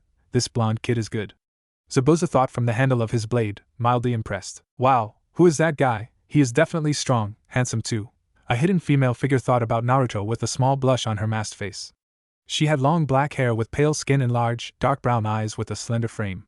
She wore a standard Kirigakure pinstriped outfit which stopped at the knees. Over this was a green haori with white trimmings, and around her waist was a brown sash with a fringed trail wrapped around her waist twice. She also wore light brown platoon sandals with straps in the same color as her kimono, and nail polish on her fingernails and toenails in matching blue-green color. She also wore a hunter-neon mask on top of her forehead protector, which was white with thin, curved eye holes and a red wavy design in place of the mouth, as well as the Kirigakure symbol. Guys on guard. Naruto says even if the team was already getting ready having seen him deflect the huge blade. That was awesome, man. Kiba said in awe before becoming more serious. Damn kid, I didn't expect anyone to be able to deflect my blade like that. What's your name? Zabuza asks calmly, not that worried about the little brat. I'm Naruto Uzumaki. He states simply but smirks in pride at the man's eyes widening. What are you doing here? Naruto asks the demon of the mist. I'm here for the old man. If you give him up, I won't have to kill one of the last known Uzumakis. He replies menacingly. Team, protect the bridge builder. Enko says as she gets in a fighting stance. I'll play with our little friend here. Really, I don't think I know that much about you. Zabuza replies as he looks to her. I hope you give me a good fight though. He says as he pulls his blade from the tree and jumps about 15 feet away from the team and onto a river that is ahead of them. Zabuza then does a strange hand sign and says Kirigakure no Jutsu, hiding and mist technique. Shit, guys stay together, and at all costs protect Tazuna. Naruto says as he knows this is a dangerous technique, having read about all high-level missing nin. Then Enko and Zabuza start releasing killing intent at high levels and Kiba is having a bit of a hard time breathing, Tazuna too. This is ridiculous, how can sensei stand this? I think I'd rather kill myself. He thinks as he takes out a kunai. Stay calm Kiba, I'm right next to you and we will not die here. I will protect you with everything I have, that goes for you too Tazuna. Naruto says with full confidence to the two of them. Hearing this Kiba and Tazuna both feel better and have their confidence back. Thanks Naruto Taicho, I needed that. No problem, we are teammates after all, now let's just stay focused and we will make it out of this alive. Naruto replies back quietly. Yep. I made a great choice going to the Leaf Village. Tazuna thinks while being only slightly worried as he watched ahead of him. After all, Enko and Zabuza were ready to attack at any minute. Zabuza begins speaking through the mist to intimidate them and he says, 8 places liver, lungs, spine, clavicle vein, neck vein, brain, heart, and kidneys which one should I go after? Hearing this through the mist in that menacing tone didn't help the team or Tazuna at all. But Naruto's words from before had kept them calm and they were confident in their secondary leader. Enko should be able to handle this, but just in case Naruto Taisho could back her up. We will make it out of this fine, I just need to do as I'm told. Kiba thought while getting into their formation in front of Tazuna. Naruto then sprouted out 2 chains from each of his shoulder in front of Tazuna so he could react more quickly and deflect any incoming blows. Sai and Kiba are behind him on either side with their backs to them, trusting that Naruto will keep them safe while watching for attack from behind or the side. Tazuna is in the middle or the triangular formation crouching as best he can behind the blonde's chains. Enko is about 10 feet in front of them all and is holding 2 kunai and is ready for where Zabuza will attack from. Where is this bastard? I can't really hear anything but if I were him, I would probably just her thoughts stopping at the end knowing where his first strike will be. Naruto. Team, watch out. Enko calls out in the mist as she quickly tries to reach them, but Zabuza had already appeared in front of the team. Gotcha. Zabuza says into Naruto's face with a grin, or at least what looks like it from under the mask of bandages. Too bad it disappears when he swings his sword down on Naruto, only to have it stop when Naruto's katana is in front of him stopping the blade on a dime. I'm sorry, what was that you said before about having us? I seem to have misheard you or something. Naruto says while Tazuna, his teammates, and Enko smirk, even in their bad situation. Zabuza is not amused however and starts to push down harder, either not seeing the chains that are now shooting towards him or not caring that they are there. Shut up Gaki. Zabuza says only to feel the chains pierce his chest and he smirks. Instead of blood coming from the wounds it's water. Mizabunshin, Naruto thought frantically. Where is he then? Naruto then hears a faint sound approaching Enko. Enko, he's going for you, watch out. Shit Enko curses and is kicked in the stomach and sent flying towards the water. Sanaijishu Enko calls out sending her snakes from her sleeves and attaching them to some truss to stop, and then puts up her kunai to block Zabuza's massive blade. Not bad girly, Zabuza taunts, but not good enough. Just as he smirks and jumps out of the way only for Enko to get hit with a water gunshot meaning the Zabuza in front of her was a clone. Enko then went flying into the water and was swimming up to the top of the river but the water was getting more dense. What is with this water? It's so dense I can hardly move. She thought in alarm. Suiro no Jutsu, water prison technique, Zabuza says to her making her eyes widen. He then makes the Mizu Bunshin take the hold of the prison, while the mist starts dissipating. No, how could I get into this? Enko screams at herself in her frustration. Guys you should take Tazuna and run away, I'll be fine. Enko calls out trying to get them to stay safe. Sorry, but no can do Enko, I sure as hell am not leaving you behind with no brows over here, Naruto says, making Anko's lips twitch in amusement, but Zabuza gets a tick on his head. What was that, you little bastard? Zabuza yells out angrily while everyone else laughs a bit. Just go, Naruto, lead Tazuna to safety. Anko calls out again, happy that he wants to protect her but scared as hell that he might die doing it. My mind's made up, I'm staying. Naruto responds defiantly, alright guys, this is gonna be a pretty good test of our teamwork, but we can do this. Naruto says confidently, I'm with you, Taisho. Kiba says, along with Sai nodding his head, making Naruto smile at their loyalty. Good, first things first, we free Anko. I'm going to use one of my wind jutsus to shake him up a bit. Sai, you make more of you drawings and engage, and Kiba stay back with Tazuna and only join in when you see an opening. Got it? Hi, they both say with Sai taking out his scroll. Naruto shoots to the tree using his chains to climb faster than running and prepares his jutsu going through the hand signs. He shouts, Futon Senpumetsubu, wind release, whirlwind destruction. He calls out and sends hurricane force winds down onto the Zabuza clone and the original. Shit, this wind power is unreal, the Zabuza clone thinks while trying to keep his hold on the water prison, but the winds are too strong and his power is weakening. He then spots some lions that seem to be made of ink coming towards the real him. Damn, maybe these guys are no joke. That guy is good, he leads and he inspires his teammates, and these winds are outrageous. The nearby masked girl says with awe and a rising blush on her face. Choji Giga, Super Beast Scroll, Sai calls out afterward, and the lions jump on Zabuza to distract him from Naruto as he was making his way towards him. Zabuza is then thrown into the next clearing over, having lost his footing from the ink lion attack and the strong wind jutsu. Kiba then sees his opening and he sends Akamaru to finish off the weakened clone and free their sensei. Thanks Akamaru, and good work you guys. Anko says with a proud grin to her whole team before noticing Naruto was not there. Where's Naruto? She questions. Still fighting Zabuza, I think. He was thrown to the next clearing after my ink lions threw him off balance, and Taicho's jutsu came down on him. Sai responds, you two should protect Tazuna while I go search for them. Anko orders while taking off quickly as the two do what they were ordered. You alright, Tazuna-san? Kiba asks kindly as Akamaru and Sai come back to help him. Yeah, I'm doing fine thanks to you guys. Who knew that blonde would be that smart and powerful? I'm glad to have gone to the Leaf Village, that's for sure. Tazuna responds, making them smile at his words. What? You doubted us? Naruto is easily the strongest genin of the village. In fact, he should be higher level but chose to stay back with us in school. You're lucky to have him watching out for you. Kiba responds with a grin. I agree, he is a good leader and he is powerful. But don't forget about us, we are not pushovers either. Sai responds with a small grin. As well as in the weeks on the team, he has begun to regain his emotions to a small extent. Back with Naruto, he had moved to the ground while watching a slightly scratched up and bruised Zabuza. Give it up, no brows, this fight has gone on long enough. Let's just talk. I have nothing to say to you, brat. Zabuza says, going trough some more hand signs. Suetun, Daibakufu no Jutsu, water release, great waterfall technique, and a spiral of water appears around him as he sends it into the sky at Naruto. Too bad. Naruto says as he also goes through some hand signs. Futon, Kami Orosher, wind release, godly wind from the mountains, Naruto says as a wind spiral shoots from at the water spiral with incredible speed. As both attacks hit, the water stops dead in its tracks and explodes in all directions.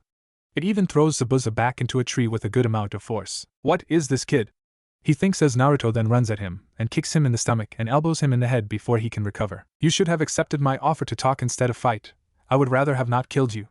Naruto says as he readies his katana to strike the man down. As he begins his swing, he stops as two Saban needles fly out of the trees and hit Zabuza in the neck, making him go limp. Thank you for dealing with Zabuza. I have been hunting him for a while and I don't think I could have beaten him if you didn't wear him out. A feminine voice calls out and Naruto looks to his side to see what he thinks is a girl, but he couldn't tell as she had a mask. He had looked at the placement of the senbans and could tell it was only a death-like state as he was trained to do the same thing. I think I'll let the go for now. Besides, I can sense Anko coming near. Naruto thinks to himself with a grin. That's alright, Hunter-chan.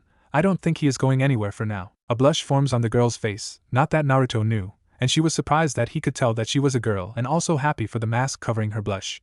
Well, I will take the body away now. Why am I blushing? It won't go away either. God, he is so handsome. She thought to herself in a bit of despair, knowing they were enemies. Not that Zabuza treated her very good anyway. Maybe I should mess with her a little, that sounds like fun. Naruto thinks, aren't you going to destroy the body now? As in right here, right now. She is mentally freaking out, but she is saved as the woman she saw came into the clearing. Naruto! Are you alright? Anko asks as she just missed the last part of the fight but she saw most of it. She gets a little cautious seeing a Mist Hunter Nin standing by Zabuza's body. Who is this, and what happened? This is a Mist Hunter Nin. She threw Senbon needles into his neck after I had beat him. She is going to dispose of the body now.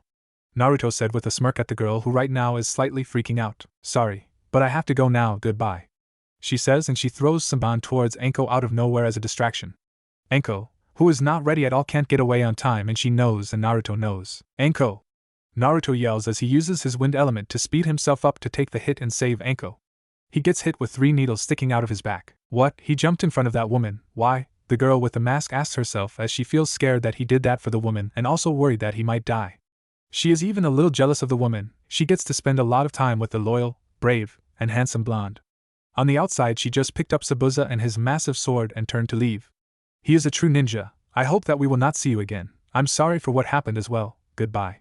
She says, trying to force her body not to go and help the blonde, and she disappears with a shunshin with Zabuza. Naruto! Are you alright?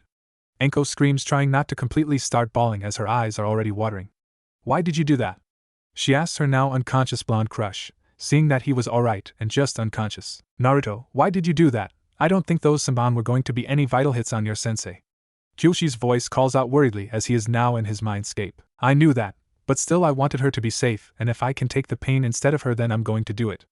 Naruto says, making Kyushi love him even more as she knows for certain that he will do anything for his loved ones. You know, I love you so much, Naruto-kun, but could you please be more careful? You're going to be fine in a few hours though. Those Senbon pierced your back quite deeply and have hit some important nerve clusters in your back. Add the fact that you used a good amount of chakra in your jutsus, you're gonna be out like a light for a while. Kyoshi says to the blonde, I love you too, and that's fine, I needed the rest anyway. Plus, now we get to spend more time together now. Naruto says, making her blush like crazy with a beautiful and genuine smile on her face. Anko, tearing up slightly, smiles in happiness. I can't believe he would go that far for me. I love you, Naruto-kun. She thought to herself in happiness, knowing that he didn't want her to be hurt. She then starts heading back to the group after pulling out the Senbon, and watching in fascination as the holes heal up almost instantly. What happened to Taicho? Sai asks, seeing one of his friends in Anko's arms. He did it, he beat Zabuza. But a hunter nin had thrown Senbon into Zabuza's neck when Naruto was going to kill him. But we can talk later, she says to the worried boys. Hey, you old bastard, how far until we get to your house? Anko questions angrily, with a glare that scares Tazuna more than even Zabuza did. 30 minutes, I'm sorry for doing this to you guys. I promise I'll pay you back the right amount when the village starts to prosper again. He said with clear guilt in his tone. He started to like the blonde-haired kid, and to see him unconscious because of him was sad. Fine, let's just get him to a bed and we will finish the story when we get there. Naruto needs rest. Anko says, lowering her glare but still angry at Tazuna for lying to the Leaf Village, but she also understands where he is coming from. Just like Tazuna said, it took only about 30 minutes until they reached a small house. Tazuna goes up and knocks on the door. Tsunami, it's me and the ninja I hired to protect me. One is unconscious and needs a bed. He says loudly, and smiles when he hears footsteps running to the door. As the door opens, a beautiful woman with black hair that goes to the middle of her back comes out. She is wearing a pink shirt with a red collar and a blue skirt. She looks down at the boy in Anko's arms and quickly lets them in. Is he going to be alright? Come on in and put him in the guest room upstairs. I am Tsunami, by the way, she says while still staring at him with worry on her face and even a slight blush. Anko nods to her while moving in the direction she was going, not noticing the blush. Thanks, and he'll be fine, he just needs some rest. I'm Anko Midarashi, this is Kiba, Inuzuka, and Sai, she says as they head up the stairs. After putting Naruto in the guest room, everyone sits down at the table, while a boy that has spiky black hair and dark-colored eyes comes in. He is wearing green overalls with a yellow shirt and a simple pair of sandals. He is also wearing a blue and white striped hat. This is my son, Inari, Tsunami says to the team kindly. Alright, well I guess I can finish the story now, Anko says while everyone becomes curious, all except for Inari, who just goes up to Tazuna. It's good to see you again, Grandpa. I'm gonna go to my room now, Inari says. Don't you want to hear the story? That blonde-haired kid is incredible. I'm sure you would like to hear it. Making Tsunami even more curious about the handsome, young blonde. No thanks, they are just gonna die anyway, he says, shocking the ninja and making his mother and grandfather angry. Inari, how could you say something like that? Tsunami says to him with a scolding tone. That boy upstairs saved my life at the risk of his own. He could have just left me to die, but he chose to help me anyway. Tazuna adds in angrily. Whatever, the boy says while going up the stairs. How could he say that about us and Naruto Taicho? What's his problem? Kiba asks, clenching his fists. A year ago, my husband Kaiza was the hero of our village. He helped out around here and everyone looked up to him like a hero. When Gato came, Kaiza stood up to him, but Gato didn't want any opposition, so he captured Kaiza. In front of the entire village he had Kaiza beaten and then executed. Tsunami explains while wiping the tears from her eyes. Inari has never been the same after that. The team was stunned to hear what had happened to this very nice family, and didn't know what to say after that. After a fairly awkward silence, Anko decides that it's time to tell her story about the fight. Let's get back to the fight. I had seen Naruto in front of Zabuza, who was on the water. Zabuza had done a pretty high-ranked water jutsu, The Sueten Daibakufu, water release great waterfall technique. Naruto, seeing the attack coming, prepares a wind jutsu that would be just as strong, the Futon Kami Oroshir Jutsu, wind release, godly wind from the mountains. Anko says, getting the undivided attention of the others in the room. The attacks collided and the wind beat the water and threw Zabuza into a tree. Naruto didn't give Zabuza any time to recover, and he kicked him in the stomach and elbowed him in the face. After that, he said some Saban came flying out from the trees and hit him in the neck, killing him. But it turns out it was a death-like state, he's not actually dead. The Hunter Nin was a fake and she threw Saban at me when I wasn't ready, but Naruto jumped in front of me and took the hit, knocking him out. She finishes, making Tazuna and the others smile at Naruto's bravery while they also worry that Zabuza is still out there. I haven't even talked to this guy yet, and he already reminds me of Kaizokuin. Tsunami thinks to herself with a small blush, wanting to talk to the brave young man. What should we do now that Zabuza is still out there? Kiba asks, making the others look to Anko. Seeing this, Anko says, don't worry too much, we'll handle that when Naruto is up and able to move, which should be around dinner time or so, knowing him. Which makes them feel better that he would be alright soon. Just give Naruto some time to rest, and when he's ready we can train for the fight. I'd say we have about 2 weeks until Zabuza is back to normal. How does Naruto have chains coming from his body? I never saw them or anything.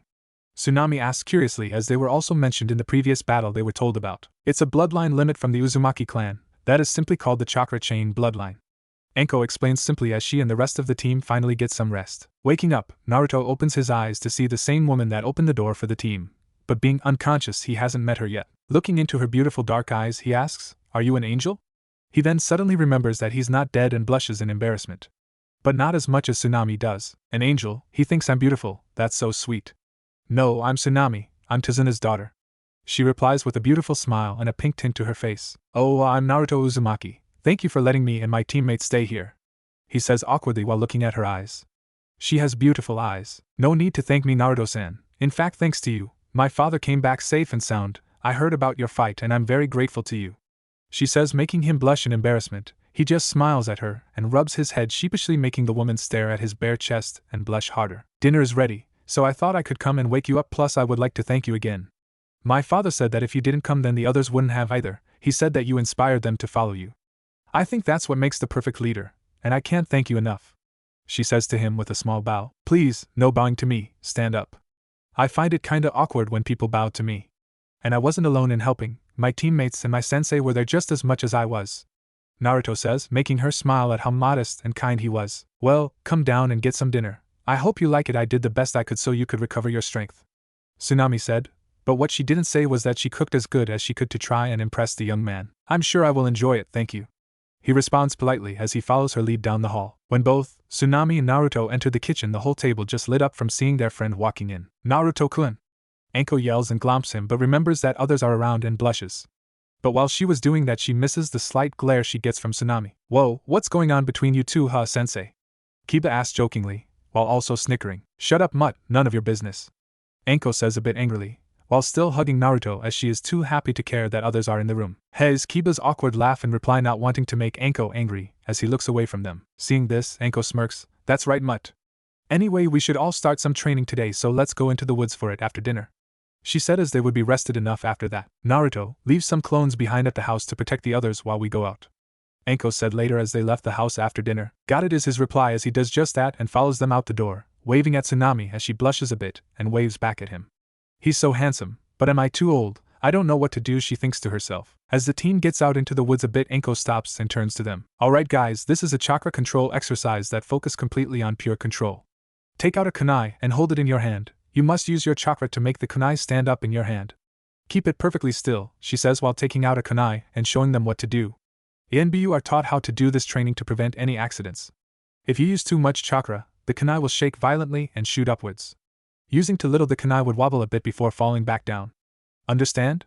She says while the others look at her and nod. This is tricky and I have already taught you how to tree climb and water walk, so if you get this you will have your control down good. If you combine the other types of control training with this one, you will get even better. Like tree climbing and the kunai balancing at the same time. We will also be working on sticking to the trees and sparing for an hour to master the exercise completely. An hour of sparing on a tree, are you crazy or something? Kiba yells out at the crazy lady he has to call sensei. Want to make it 2 hours?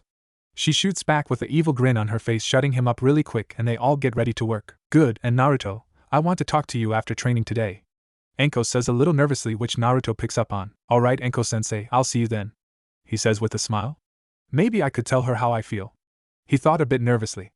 I wonder if she will take it as well as Hinata-chan did. Yeah, see you then. Each member of the team took out a kunai and immediately got to work. All of the boys had about even control due to having used all the chakra control exercises. Alright guys, let's see who can do this the fastest. Losers have to buy the winner all the food he can eat when we get back home. Naruto challenges them to encourage them to do better. What? You could out-eat the entire village if you wanted to. Kiba complained loudly. What? Don't think you can beat me or something? Naruto shouts back with a cocky smirk, making Kiba snort and start his training. Whatever, deal. I'll definitely beat you though, so get ready to buy me some food you guys. Actually, I think you meant that I was gonna win this little challenge and both of you will buy me food. Sai said back to the two guys. No way, I'm gonna win this one, just like I won the other ones. It was frickin' hilarious when I had you two idiots run into the woman's hot springs when you lost. Compared to that, buying me all I can eat is nothing. Naruto says with a laugh while his friends glare at him like he is the most horrible person on the planet, making him laugh even more. Bastard, we could have died doing that. Kiba yelled, only slightly angry while suppressing a shiver. Yeah, let's just get to work already. Naruto says as they all start to concentrate on the ANBU control exercise they were doing. Hours later we see the boys in the woods all leaning on their own tree barley, standing and panting like crazy. Well, everyone but Naruto, who is only a bit more winded than he usually would be. Alright, I'm out of chakra, how are you guys doing? Sai asks while taking a break. Me too, let's head back to the house. I think it's dinner time anyway. Kiba replies while heading off, praying that food is ready as he is starving. Fine, but I'm not all that tired. I guess I'll give you guys a fair chance though, let's go.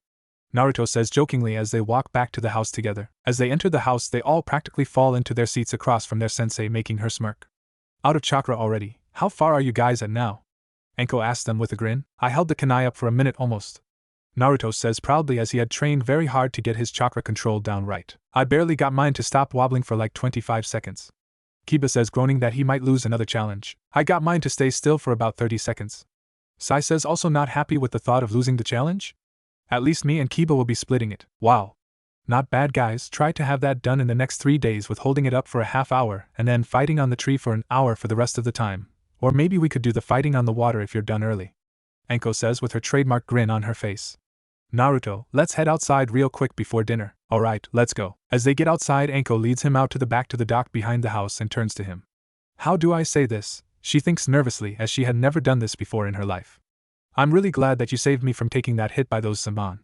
She says with a nervous but still grateful smile, not really looking into his eyes. You're welcome, but I'm thinking that you have something else to say with the look you're giving me. Naruto says with a smile and hope in his eyes. I hope she's going to say she likes me. Well, I was just wondering why you would go that at for me. I like that you did, and it makes me happy, but I was really worried about you and I could have handled it. She says softly with a little blush. Well, she didn't say it directly, but I can tell she is feeling something for me, Naruto thinks happily. I really like you, Enko-chan, and I don't want to see you get hurt. I know you can handle pain, but I just didn't want you to get hurt if I could help it. Enko freezes while her heartbeat quickens. He said he liked me. Wait, did you say you liked me? She questions hopefully, almost thinking it was too good to be true. Yes, I would really like to date you, but I already have Hinata and she already agreed to it because she knows as the last of my clan I need to marry like 5 to 7 women. Are you okay with that? Naruto asks nervously while scratching the back of his head and looking away. He likes me, wow, this is great. But he does have to have a few other girls to marry, but as long as I'm one of them along with Hana and I'm okay with it. He will definitely treat us all equally. I really like you too, Naruto, I have for a long time. You have always been an inspiration to me with all you've been through, and yet you still stay strong and protect people. I have always really admired you for that. I also will be with you even knowing about the other women you will have to have. I know you will treat us equally. She ends with a huge smile, that Naruto loves to see as it's her genuine smile. Wow, she agreed, this day can't get any better. I will treat you all equally, I promise. I would love to take you out to dinner sometime when we get back to the village, sometime when you're free if you want. Naruto asks happily as he gives her a big hug and kisses her cheek, making her blush a pretty pink. I would love to, just come through the forest of death to my little hut anytime. I will. Now let's go get some dinner. And with that they head inside with huge smiles on their faces, thinking about how good they are feeling now. Back in the Hidden Leaf Village, Sakura is still out and about spouting lies about Naruto being a demon and still being ignored. Hey, we should burn down his apartment. He's too dangerous to live here anyway. She shouts into a crowd of people with an evil smirk on her face, waiting for an answer. Come on people, this is gonna be great. He's dangerous and is only trying to be cool to steal me away from Sasuke-kun. She thinks as she truly is losing her sanity and is only thinking about getting Sasuke. Will you give it up already, you stupid little girl? Yelled some random civilian women. If he was a demon then he would have slaughtered us all after we almost beat him to death. He's a good boy, with nothing but good intentions in his heart, and I am glad that he is here in the village protecting us," she said, getting some nods from the other women who were even blushing at the thought of the handsome boy. "What? He is just using his demon powers to confuse you," screamed the pink-haired girl. "Come on, he's just messing with you. If you don't believe me, then I'll just leave." "You're the one who's confused. Give it up, we will never harm him again," yelled another random civilian, this time a man in his late 30s who had never really hated the young boy. "Fine, then I'll just leave the village, and I'll show you all that he is a true demon in human disguise," she screeched back at them, and then just storms off. Yeah, girl, whatever," some younger teenage girls say as the crowd dispersed. "I will get you for this, Naruto baka. I'm gonna find someone to help me get you, then the village will love me and I will get Sasuke-kun all to myself."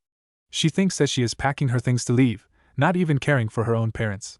She only cares about ruining Naruto's reputation, which will hopefully get Sasuke to like her. Back with the team at the dinner table, they are all having a nice conversation, not knowing of the new traitor and possible threat to the village leaving. They are all having a good time until Inari screams at them, making everyone get quiet. "Why are you even here? You are all acting so happy and having fun, while we suffer by that evil man Gato." "Inari, don't yell at them, they are protecting us when they didn't need to," scolded Tsunami, as she was forever grateful for all they had done for them. "Come on, you don't have to be afraid, we're gonna help you," Naruto says calmly. "Shut up, you don't know anything about us, you don't know what suffering is. You probably have a nice big house with food and a family waiting for you. But Gato killed my dad and I have to go hungry sometimes. You wouldn't know what it's like at all." Inari shouts again, making Anko so angry that she wants to pummel the little kid into next year. The whole team is angry at him, having heard a little about his life and seeing some of it for themselves. They all knew that he didn't have a good life at all, and they all wanted to pummel the little kid. Too bad Anko beat them to the punch. "How dare you say that to him, you little brat? He knows more suffering than all of us in this room combined, and that's saying a lot since I've had one messed up life." Anko yells back with a red face from anger, as she reaches for the kid only to be stopped by Naruto's hand gripping hers. She looks to see Naruto with his head down with his hair covering his eyes.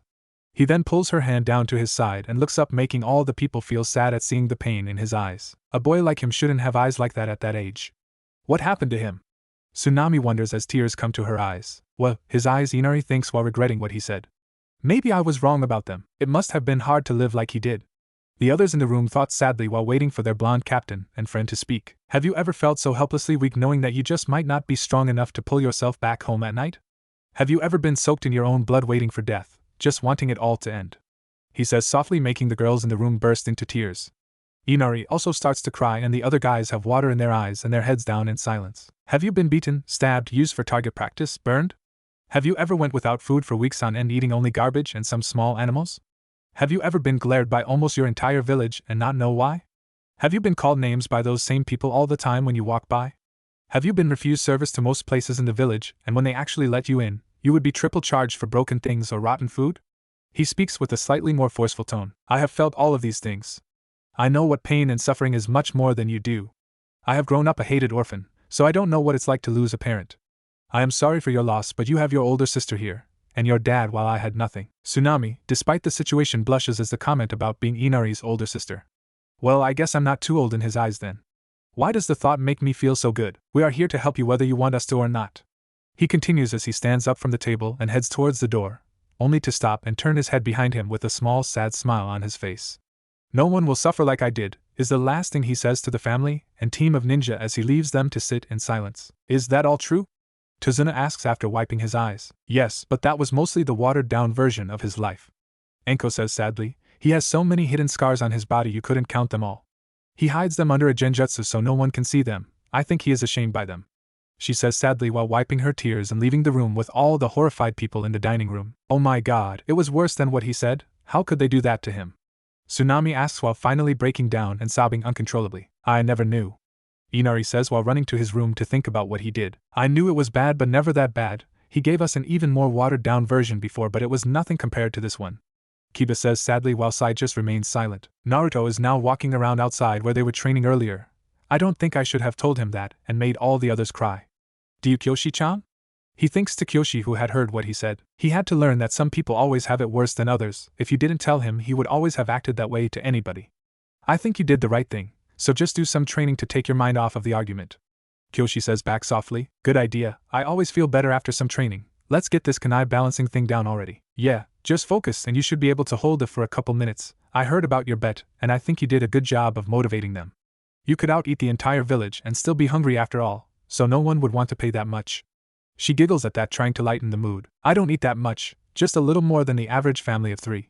He says back jokingly. Haha, alright, whatever you say, just get to work already. Kyoshi says to him. The next morning after Naruto's training, there is a small building in the middle of the woods. I'm heading out to get you some herbs to heal up. I'll be back, Zabuza-sama. The young girl who saved Zabuza says to him as he is in bed. Fine, just hurry back and don't do anything stupid while you're gone, Haku. Zabuza says to her, not really caring for her life, just the fact that she could bring trouble to him. I will. Haku says with a conflicted look on her pretty face, not showing it to Zabuza. She couldn't stop thinking about her life ever since she met the handsome blonde boy. She feels that she could find something better than a cold and uncaring master who makes her do things that she really doesn't want to do. Walking through the woods, Haku goes to a spot where the herbs could be, dressed in a pink kimono while carrying a basket for the herbs and with her hair down. Suddenly she sees someone laying in the grass nearby the herbs she needs, and she looks closer. It looks like that handsome boy who fought and beat Zabuza-sama somehow. I really don't want to hurt him though. Haku thinks to herself as she walks over, slowly trying not to wake the boy up. What she didn't know is that he knew that she was there, but he didn't want to scare her. This is interesting. I wonder what she'll do and who she is. Naruto questions while keeping his eyes closed, tensing his muscles to move at any second just in case. She stops next to him and is reaching towards him to shake his shoulder. Hey, get up.